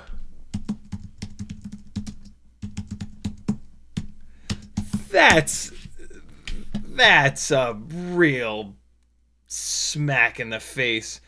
I had to search that. So that came with an old school 03 air. Wait a second. They made one with 03? I thought this said Vista. Oh. Is this what you bought? Look at this. I think I maybe kind of remember them making this. Yo, that is fucked. That I assume. Let's see. Here we go. We can get some dates on this. Sometimes Joshua takes a minute. Nick is always right on top of his reviews. Let's see how old this is. Let's see how old this video is. 2 years ago. All right. 2 years ago there was Betaflight 4.3. That's weird, man. Well, maybe you didn't buy this exact one, but that's super annoying. Oh man. Okay. Well, every once in a while, I'm looking for what version of Betaflight it's on, but they're not telling me here. Well, I might tell me here. Hold on. Nah, they're not calling it out. They know not to call it out because they know that it's 4.2.3, and if anybody that knows what they're talking about reads that it has 4.2 on it, they're gonna go, I ain't buying this shit. The fucking OSD ain't gonna work on it, and they're gonna make me update it, and then it's gonna brick when it's not gonna brick when you update it. You're just gonna have to do a bunch of work. That's obnoxious. That's full-blown obnoxious. That I guess they were. No, you know what happened?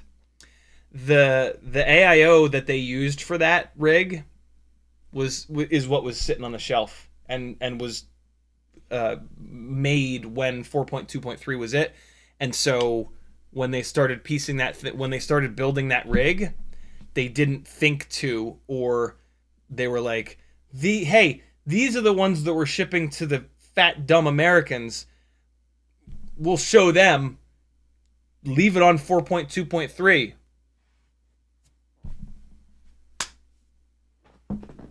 Screw up and bully the entire rest of the world, will ya? We'll show you. We're gonna send you the ones that you got to do a bunch of work on, you dicks. And I don't blame them for even a second. If I was working in one of those plants, I would be the one to have that idea. I'd be like, yo, yeah, hold on. I'd go like running into the meeting. Like, guys, I got it. You guys are going to love this. And I would give them that idea and they would fucking cheer and they'd give me a promotion. Simon says, Simon, you have not been in this fucking chat for a long time. Be more present and tag me more often so that I can say Simon says more often. You're we used to have a Simon. I think it was like, it's been like a year at least, but I don't know if it was spelled S-Y-M-O-N. But was that you? Thank you for coming back if that was you. If that wasn't you, thank you for being here.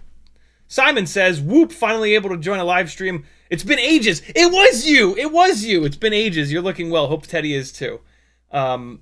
Screw it. I don't matter. You are what matter, my friend. Thank you for coming back. It's the little things in life, you know? It's the little things in life that just make your day a little bit better. Danzilla the Terrible says, no joke, my soft-mounted shirt didn't fit me, so I gave it to him. Okay, nice. I've gotten so I've worn this shirt out into public before, and the looks that I get are super, because obviously nobody knows what it means, but like, you know, like soft. If a shirt ever, if anything ever says soft, right? Of course, like every single male just goes like, because we're all children. Hold on, I gotta eject this. I've had this O4 plugged in for like an hour. All right, there we go. And then mounted, right? You can take mounted like a dog mounting another dog, and so like soft mounted is a very odd like. And so people like, I'll see like if somebody actually reads it, I'll see them like they're a fucking dog sometimes, which is extra funny. And they're like, but then like it continues like.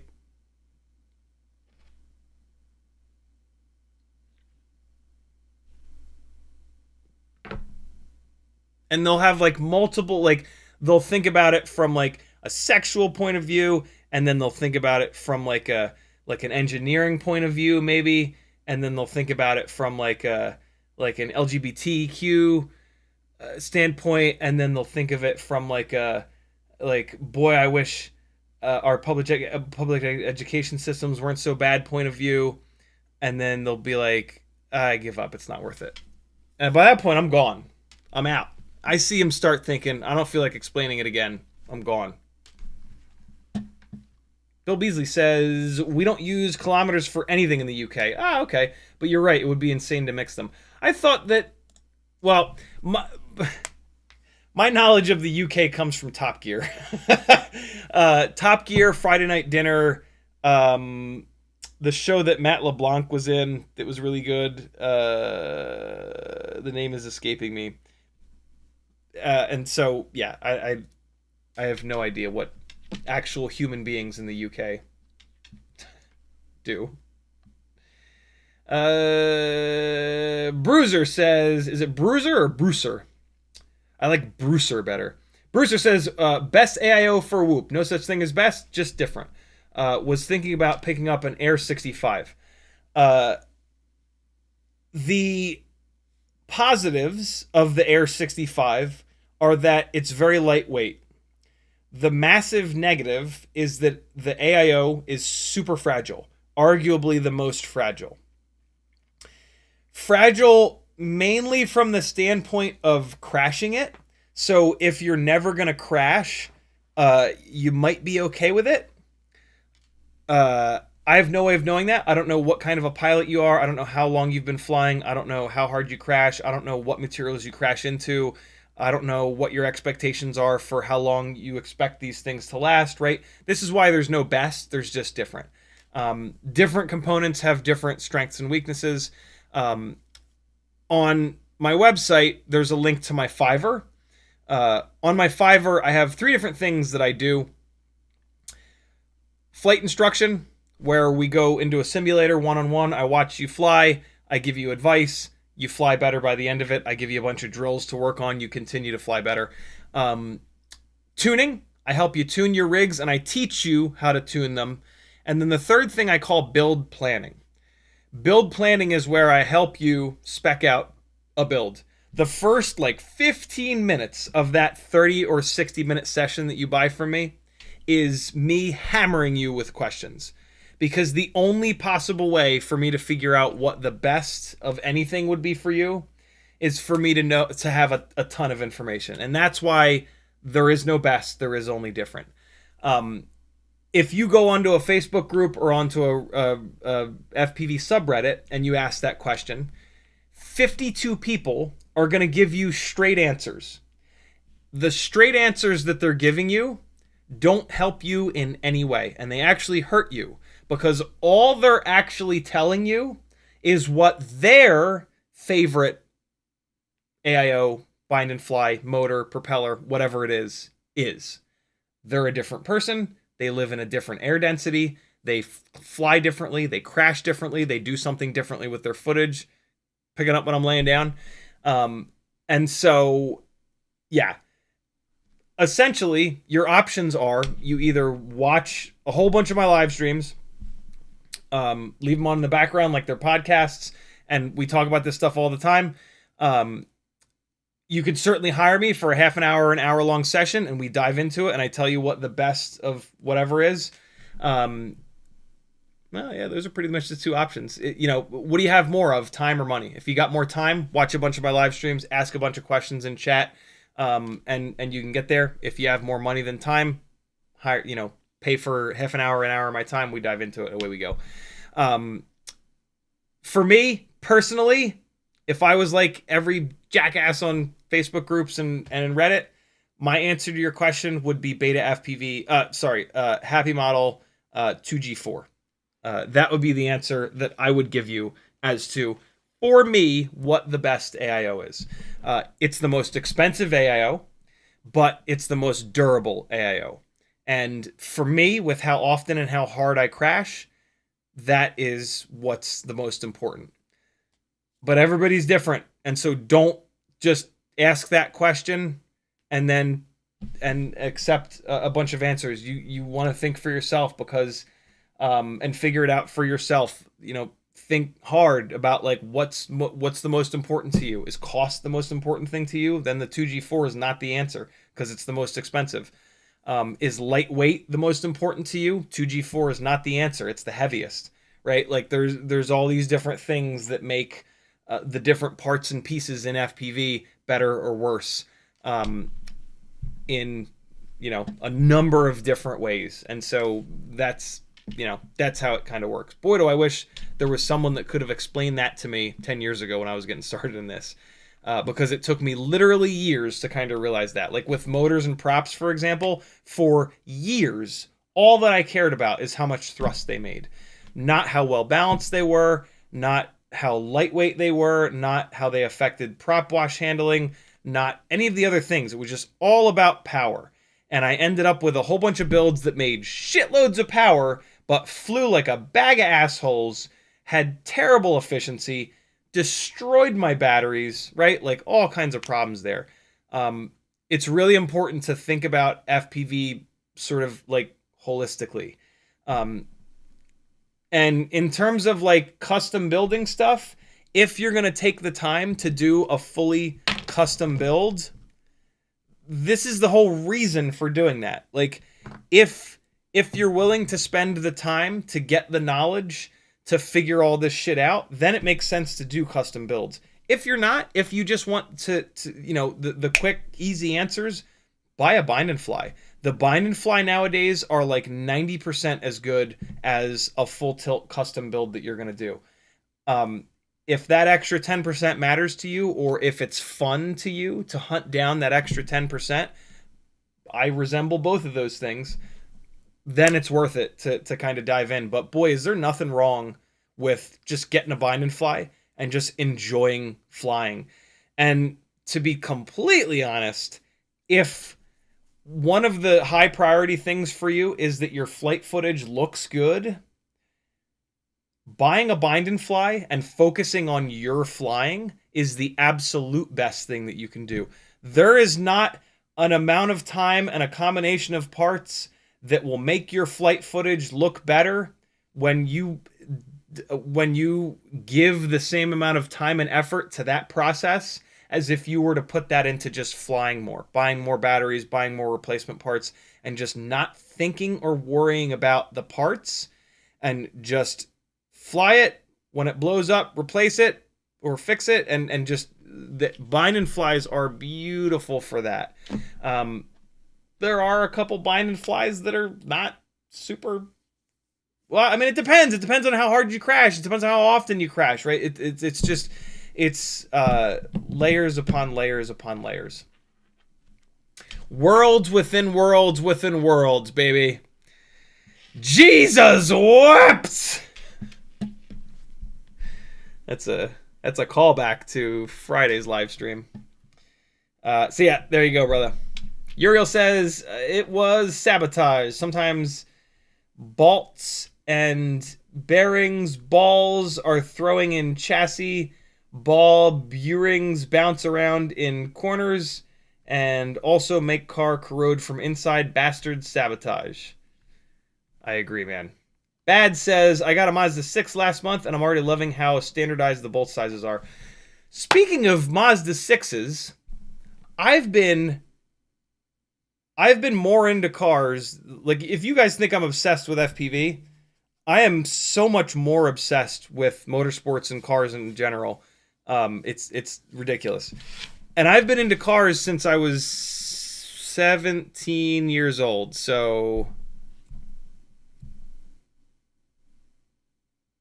34, 24, 14, 15, 16, 17. So for 27 years, I've been head over heels into cars, learning everything I possibly can about them. I had no idea that there is a Mazda 6 wagon. And I am personally offended that A, I didn't know about it, and B, we didn't get them in this country. I might try to import a Mazda 6 wagon someday. Yeah, Mazda uses metric bolts. It's absolutely amazing. I've never found a single standard bolt on my Miata or on my Mazda 2. Uriel says, like throwing M5 bolts in valve system. Bren Lugo says, that was my intro to FPV. They have DJI Walksnail and HD0. That was 15 minutes ago. What were we talking about 15 minutes ago? That was my intro into FPV. They have DJI Walksnail and HD0. Was that maybe in reference to the Mobula 8? Perhaps? Shoestring FPV says, try working on tanks. You think you're stressed. Do they mix bolts too? Oh my god, I can't imagine. It's just like, I mean, I guess I get it, right? Like, you order parts from one part of the world and they use standard. You order parts from another side of the world, they use metric. But like, oh my god, dude. Oh my god. Ugh.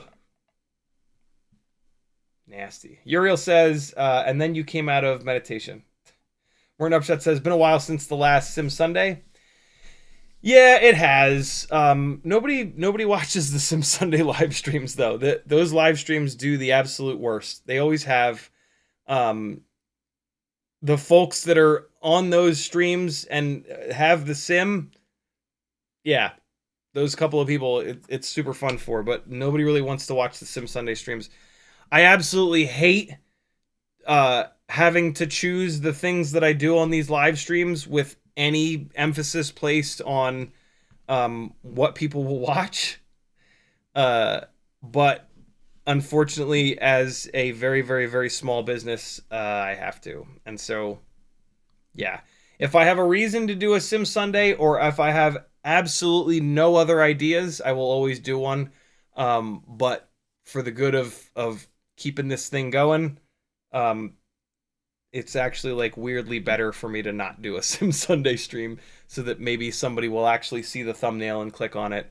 You know, somebody that likes Walksnail might see the thumbnail and click on it and become a fan.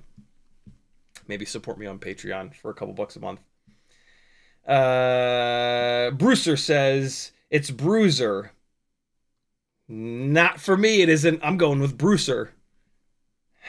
But I crashed quite a bit, still new to FPV, but mainly was looking for something more durable rather than race-oriented. Get something from Happy Model. Happy Model stuff is more durable than Beta FPV stuff. You Can FPV says, layers... Oh, God. Layers of depends. I read that as in, like, depends incontinence diapers, which is why I giggled. Because I'm a child. But so are you. Word Upshot says, what flight controller is that on your desk? Super X HD? Yep, I assume it's on BlueJay 19. No idea. It sounds like you might need to know that, though, and it's super easy to figure that out. So let's actually know it's not, because there's no... I don't have a battery lead on here yet, so I don't know what version of BlueJay it's on, but, you know, whatever version of BlueJay it's on, if there is a version of BlueJay 0.16 for it, I will put that on it. If not, I'll put it on the new version of BlueJay, which is, I believe, 0.21. Holy shit, it's 5 o'clock. How'd that happen? It was a ranty live stream. That's how that happened. Kevin Sumner says, metric like everything should be. Indeed.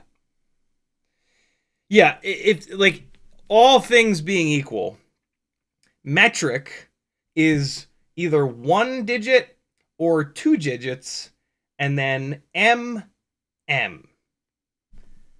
Standard is fucking fractions and 16ths and 64ths and what the fuck? Who the hell thought this was a good idea? I would like if we figure time travel out. Here is I've always kind of when Steve Jobs passed away, he had a very famous quote about I think it was ripple was, I believe, the word. I think it was something like, I'm honored to have left a ripple on the universe or on the planet or something like that. And that connected with me in the way of like, I would love to, for in my time here on this planet, I would love to have made some sort of a positive difference. That would be amazing.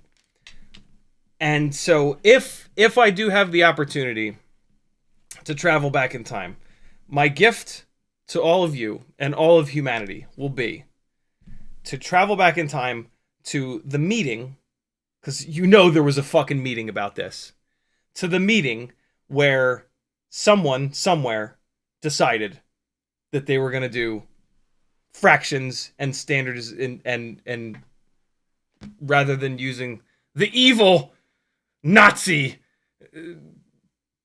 possibly metric system, and I'm gonna hit someone in the head with a shovel over and over and over, because if I let them live, they will somehow figure out a way to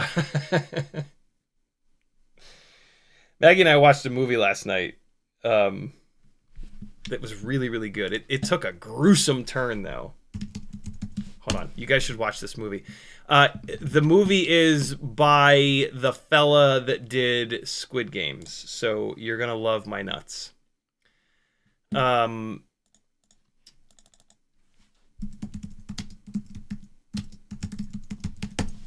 on.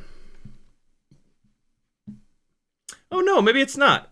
No, it's not. No, it's not. Similar name. Not the same name, though. Shit. Oh, boy. I after you watch a movie, it becomes a lot harder to find it again. In Netflix. Son of a bitch. What was it called? Hold on. Maybe I stopped the movie just... Oh, no. Shut up. You're going to get me copyright donged, you idiots. The movie was... You guys should watch it. You're going to love it. There's a... I'm not going to say that. You should just watch it. I'm not going to spoil any part of it. It is great. Ever so slightly bloody. Maybe don't watch it with super youngins. But, I'm probably not going to be able to find it. Which is an absolute shame. It's subtitled, but it's well worth it. Fuck.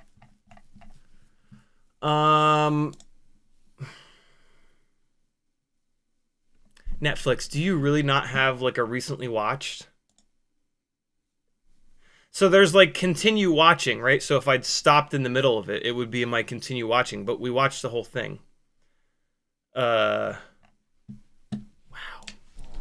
How can I check recently watched in Netflix? Oh god, no fucking AI, you idiots. Viewing activity. Profile, account. Oh, this is insane that this is what you have to do.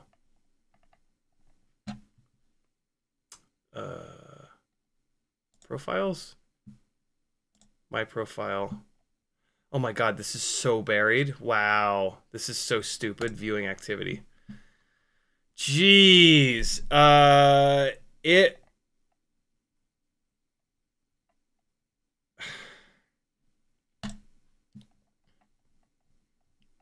It's all Brooklyn Nine-Nine and Designated Survivor.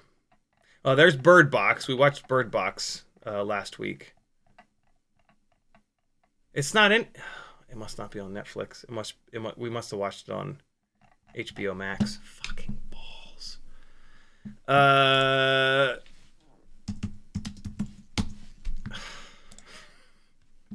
This is insane. No, shut...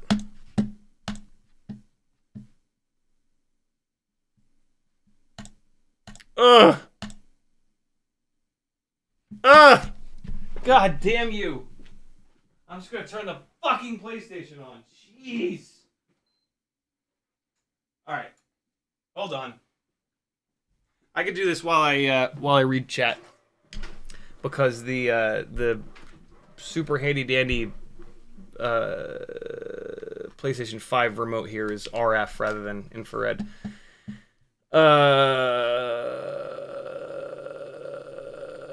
Bren Lugo says, correct, the Mob8 HD and sending 3 light VTX boards back to Walksnail. Gotcha. Whoop Fox says, fixing my 3-inch after me and my buddies tried to do full speed no lift power loops. So much soldering now.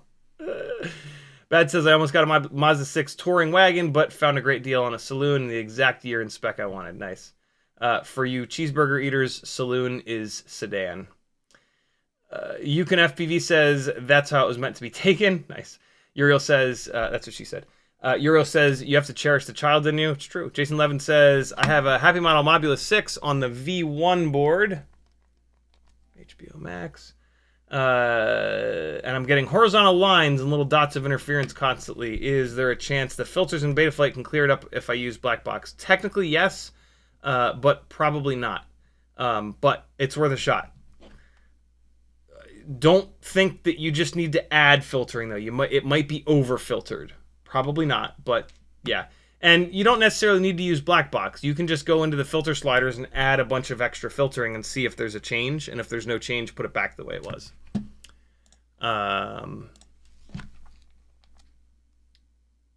Right, waiting for that. Kevin Summer says machinists fixed Imperial. They use 1/1000th of an inch. Yeah, right. Kelvin says, I heard a rumor that Air Force and whatnot use metric everything because decks are loud and people are dumb. You're right, 2 numbers and not 1880 seconds. Yeah, right. All right, let's see. Let's see if... Yeah, so HBO Max is the same thing. There's continue watching, but there's not... one of these services, these are only 2 services we have, but one of these services have a watch again. But not this one. What if I go into settings? Playback. This is insane. You would think that it would be easy to find this because, like, if you have kids that you want to spy on, you know, my stuff, is it in my stuff? Continue watching my purchases. Nope, that ain't it. My list, it's not my list. This is ridiculous. Recommended for you. No, it's not. It's not going to be it's not going to be recommended now that I've watched it. Oh, this is wild.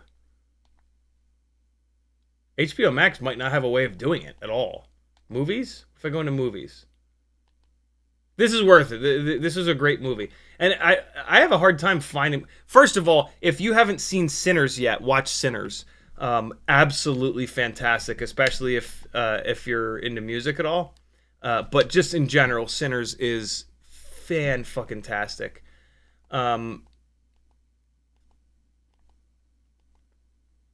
I'm in movies. I'm hoping for like a watch again. Come on, you bastards.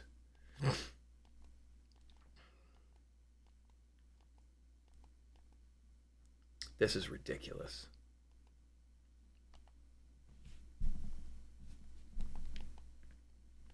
I don't want to like. I don't want to go like, hey, anybody that has HBO Max, what's the name of the movie where this happens? Because I'm not gonna do that for you. I went into this movie totally blind, and that was a part of the magic. Oh, you rat bastard! How do I find a movie that I just watched on HBO Max? Boy, do I wish there was a way to turn off this stupid fucking AI shit on Google. Check the continue watching. No, you idiots! It's not in the continue watching.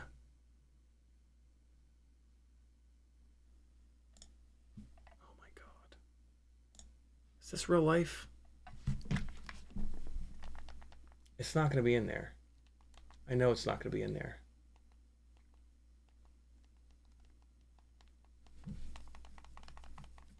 It's not in there. Stupid AI nonsense. Oh,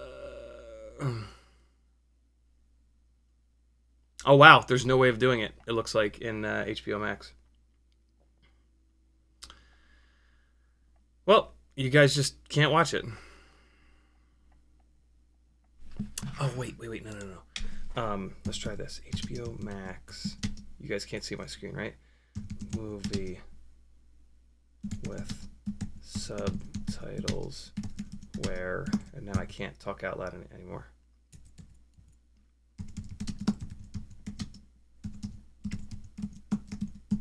This is going to find the answer. Guaranteed this finds the answer. There it is. Parasite. Why? That the past 10 minutes are the absolute most telling difference between my generation and the 15 and 18-year-old that live in this house. Either one of them would have just typed the 12 words that I just typed into Google, and they would have had the answer to the question immediately. I fucking ran around the room. I turned the PlayStation on. I logged into Netflix here. I tried to log into HBO Max here. Parasite, yo. Watch Parasite. It's from 2019. Awesome. If you have HBO Max. Really, really good. Alright. Let's get caught up on chat, and then I gotta wrap this up. I gotta go teach a bunch of people to couples dance.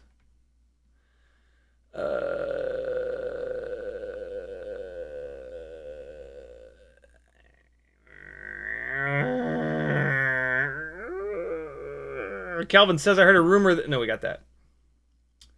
Morton Upshot. says, I ask about the flight controller BlueJay firmware because I have yet to get one to work on version 2.1. Really? I've put 2.1 on a couple of rigs and it's always been totally fine. Weird. There haven't been many changes in the newer versions of... But here, let me send you this. Here is my magical little link to BlueJay 0.16. I prefer BlueJay 0.16 to any of the other versions of BlueJay. And so if there's a version... Where the hell is it?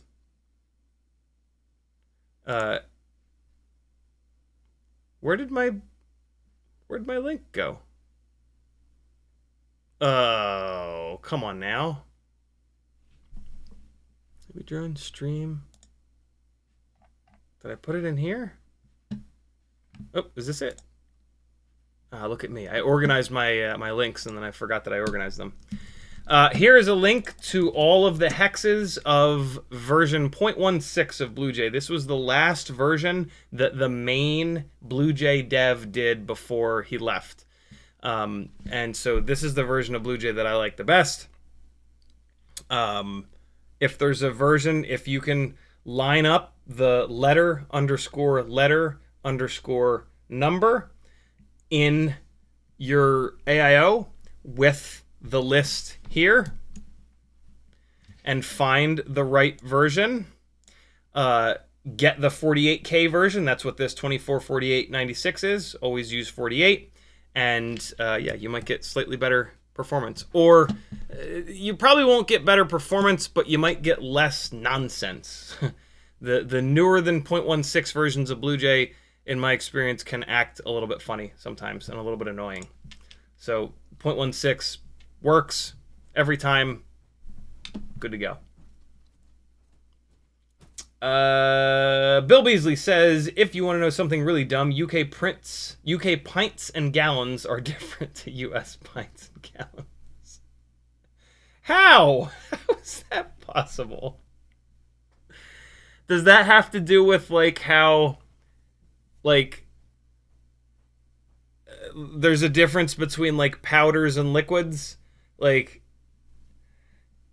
I forget how it works now, but like if you measure like a certain amount of a powder, it won't match up with you if you measure a certain amount of that liquid. Is it related to that?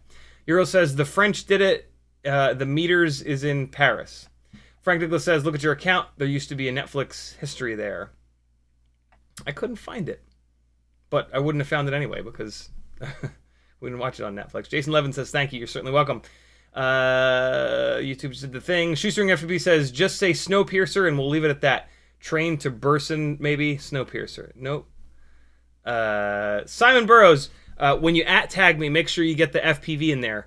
@CiottiFPV. Just joined as a patron. Thanks for all that you've taught me so far, bro. Dude, thank you so much for the support on Patreon. That is very cool of you. Speaking of, there have been a couple people that have joined on Patreon. Let me give you your well-deserved shout-outs. Jason Levin, welcome to the Gangly Gang, my friend. Thank you so much. Simon Burrows, welcome to the gangliest of all the gangs that you've ever seen, ever.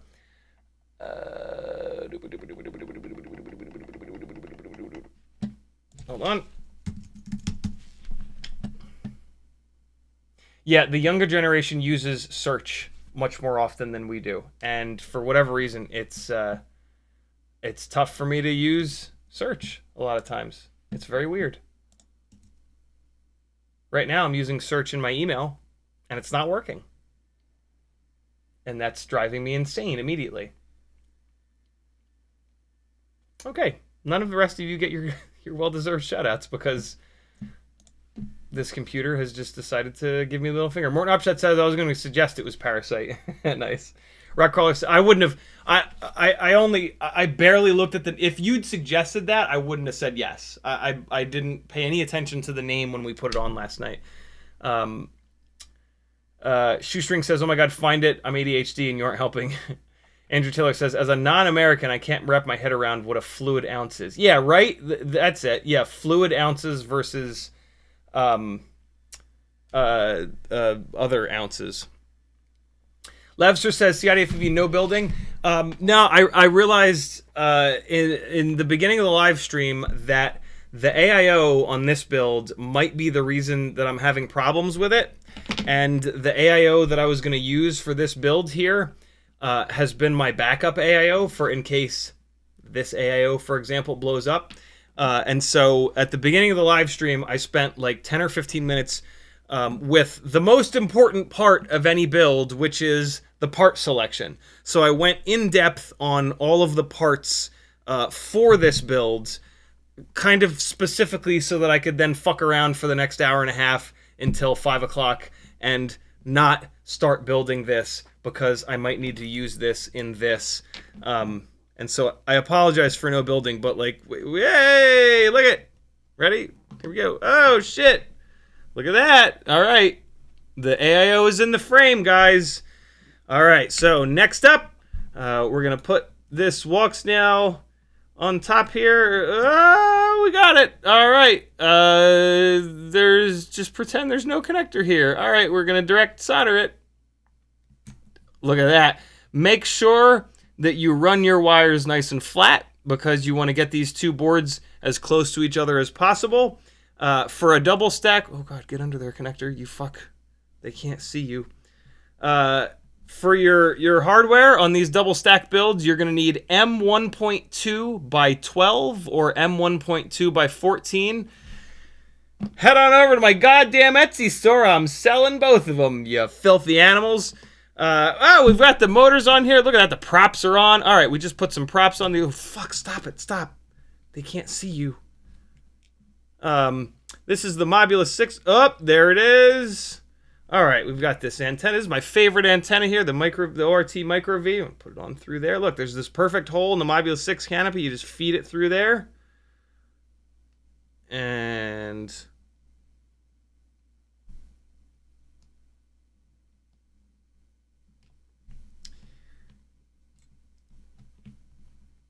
there it is. All right. 2S Walksnail 75. This thing's going to fly great. Once I'm done tuning this and getting it ready, it'll be good to go. And it's actually going to be for sale. We'll do a live stream where we look at some of the flight footage, and then it'll be for sale. You guys can bid on it. All right, see you guys later.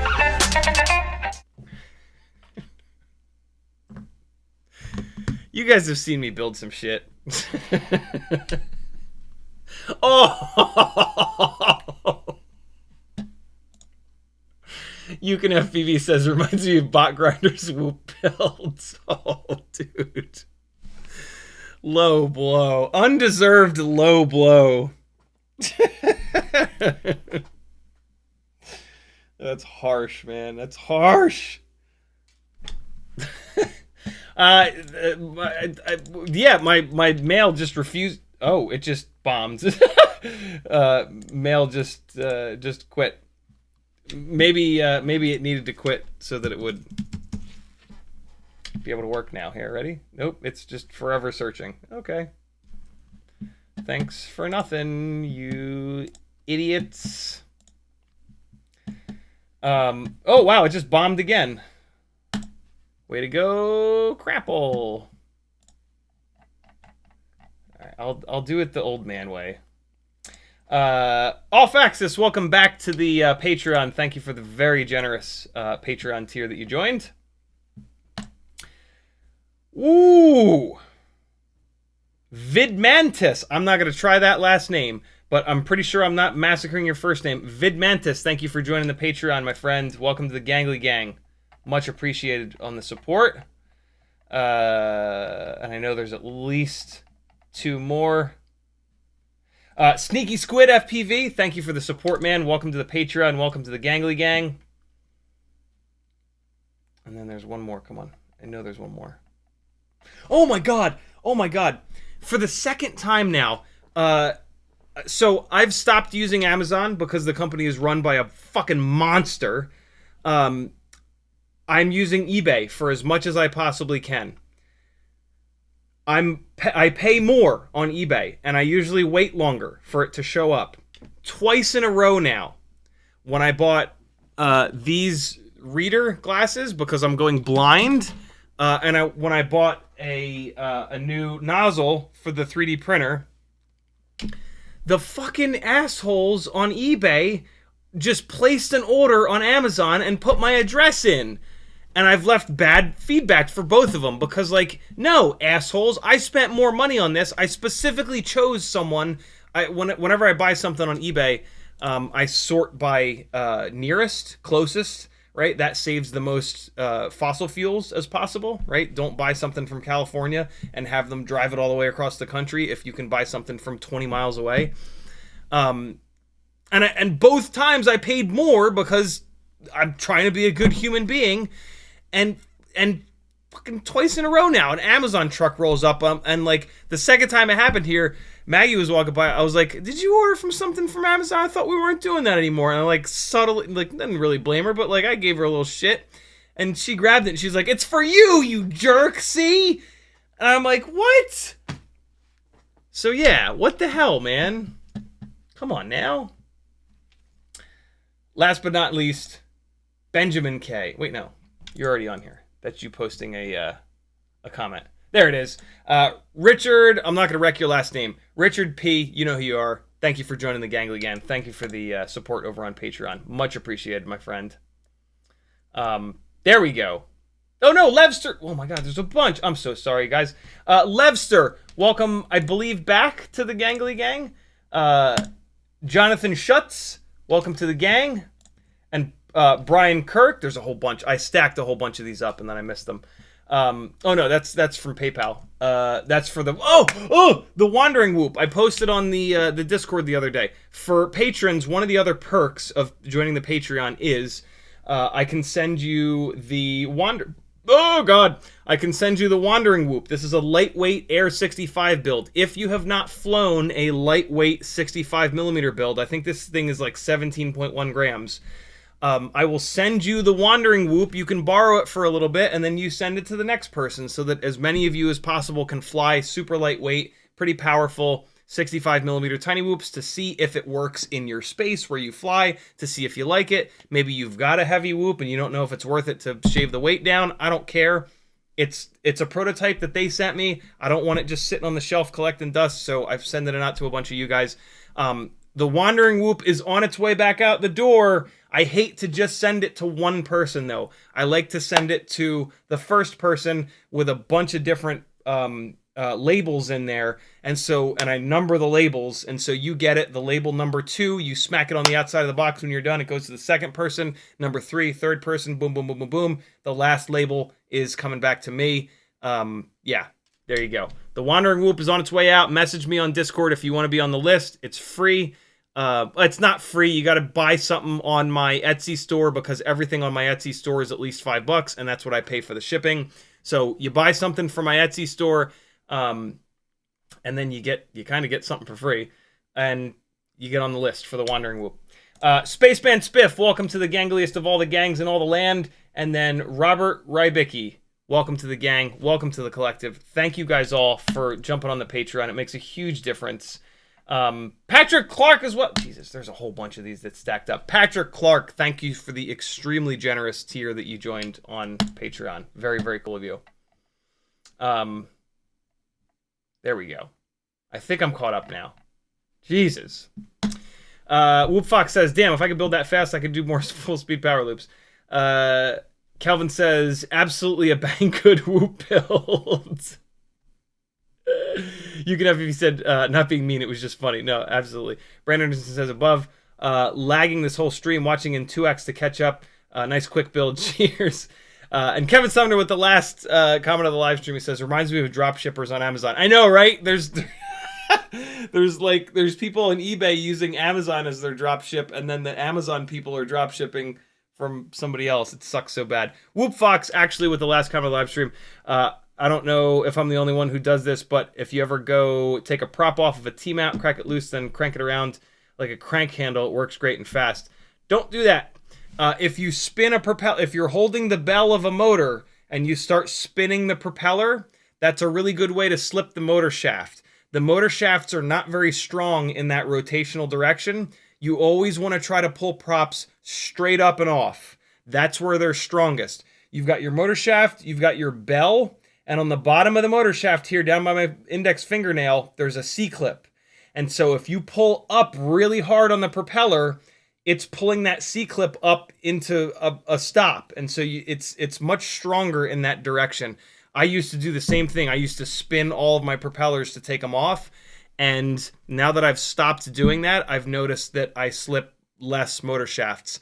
The best possible way of doing it, though, because sometimes there's a little bit of a gap between that C-clip and the bottom bushing, the best possible way to remove propellers is with a prop popper.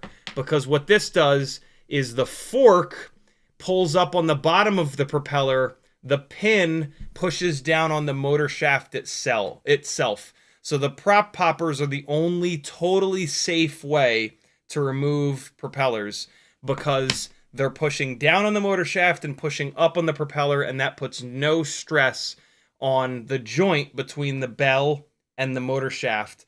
That joint there is laser welded. Sometimes it's strong, sometimes it isn't. Wolf Fox says, no, take the screws out. Well, yeah, always take the screws out, for sure.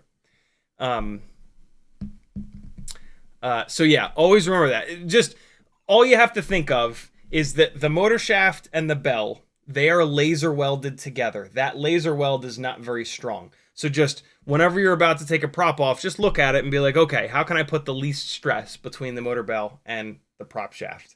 CiottiFPV.com to support me. I have affiliate links to every website that you order stuff off of. Replace your bookmarks with my affiliate links, because you do have to hit affiliate links over and over and over again. If you don't use bookmarks and you just type into the URL bar, type Amazon, it'll suggest Amazon.com. Remove that suggestion. Hit my Amazon affiliate link a few times, and then next time you type AMA for Amazon, it'll suggest my affiliate link. You don't have to think about it. Do that with one website affiliate link a day, and before long, you'll be supporting the crap out of a bunch of content creators, and you'll have lots more stuff to watch for free on YouTube, and people will be able to eat and keep the lights on in their houses. Love you, bye! Here's some more castle crashing. See you guys tomorrow night at 10. Why do I keep quitting out of INA? It makes my life so much more difficult. HD034. Nope, this is the previous battery. This is the next battery. Love you, bye!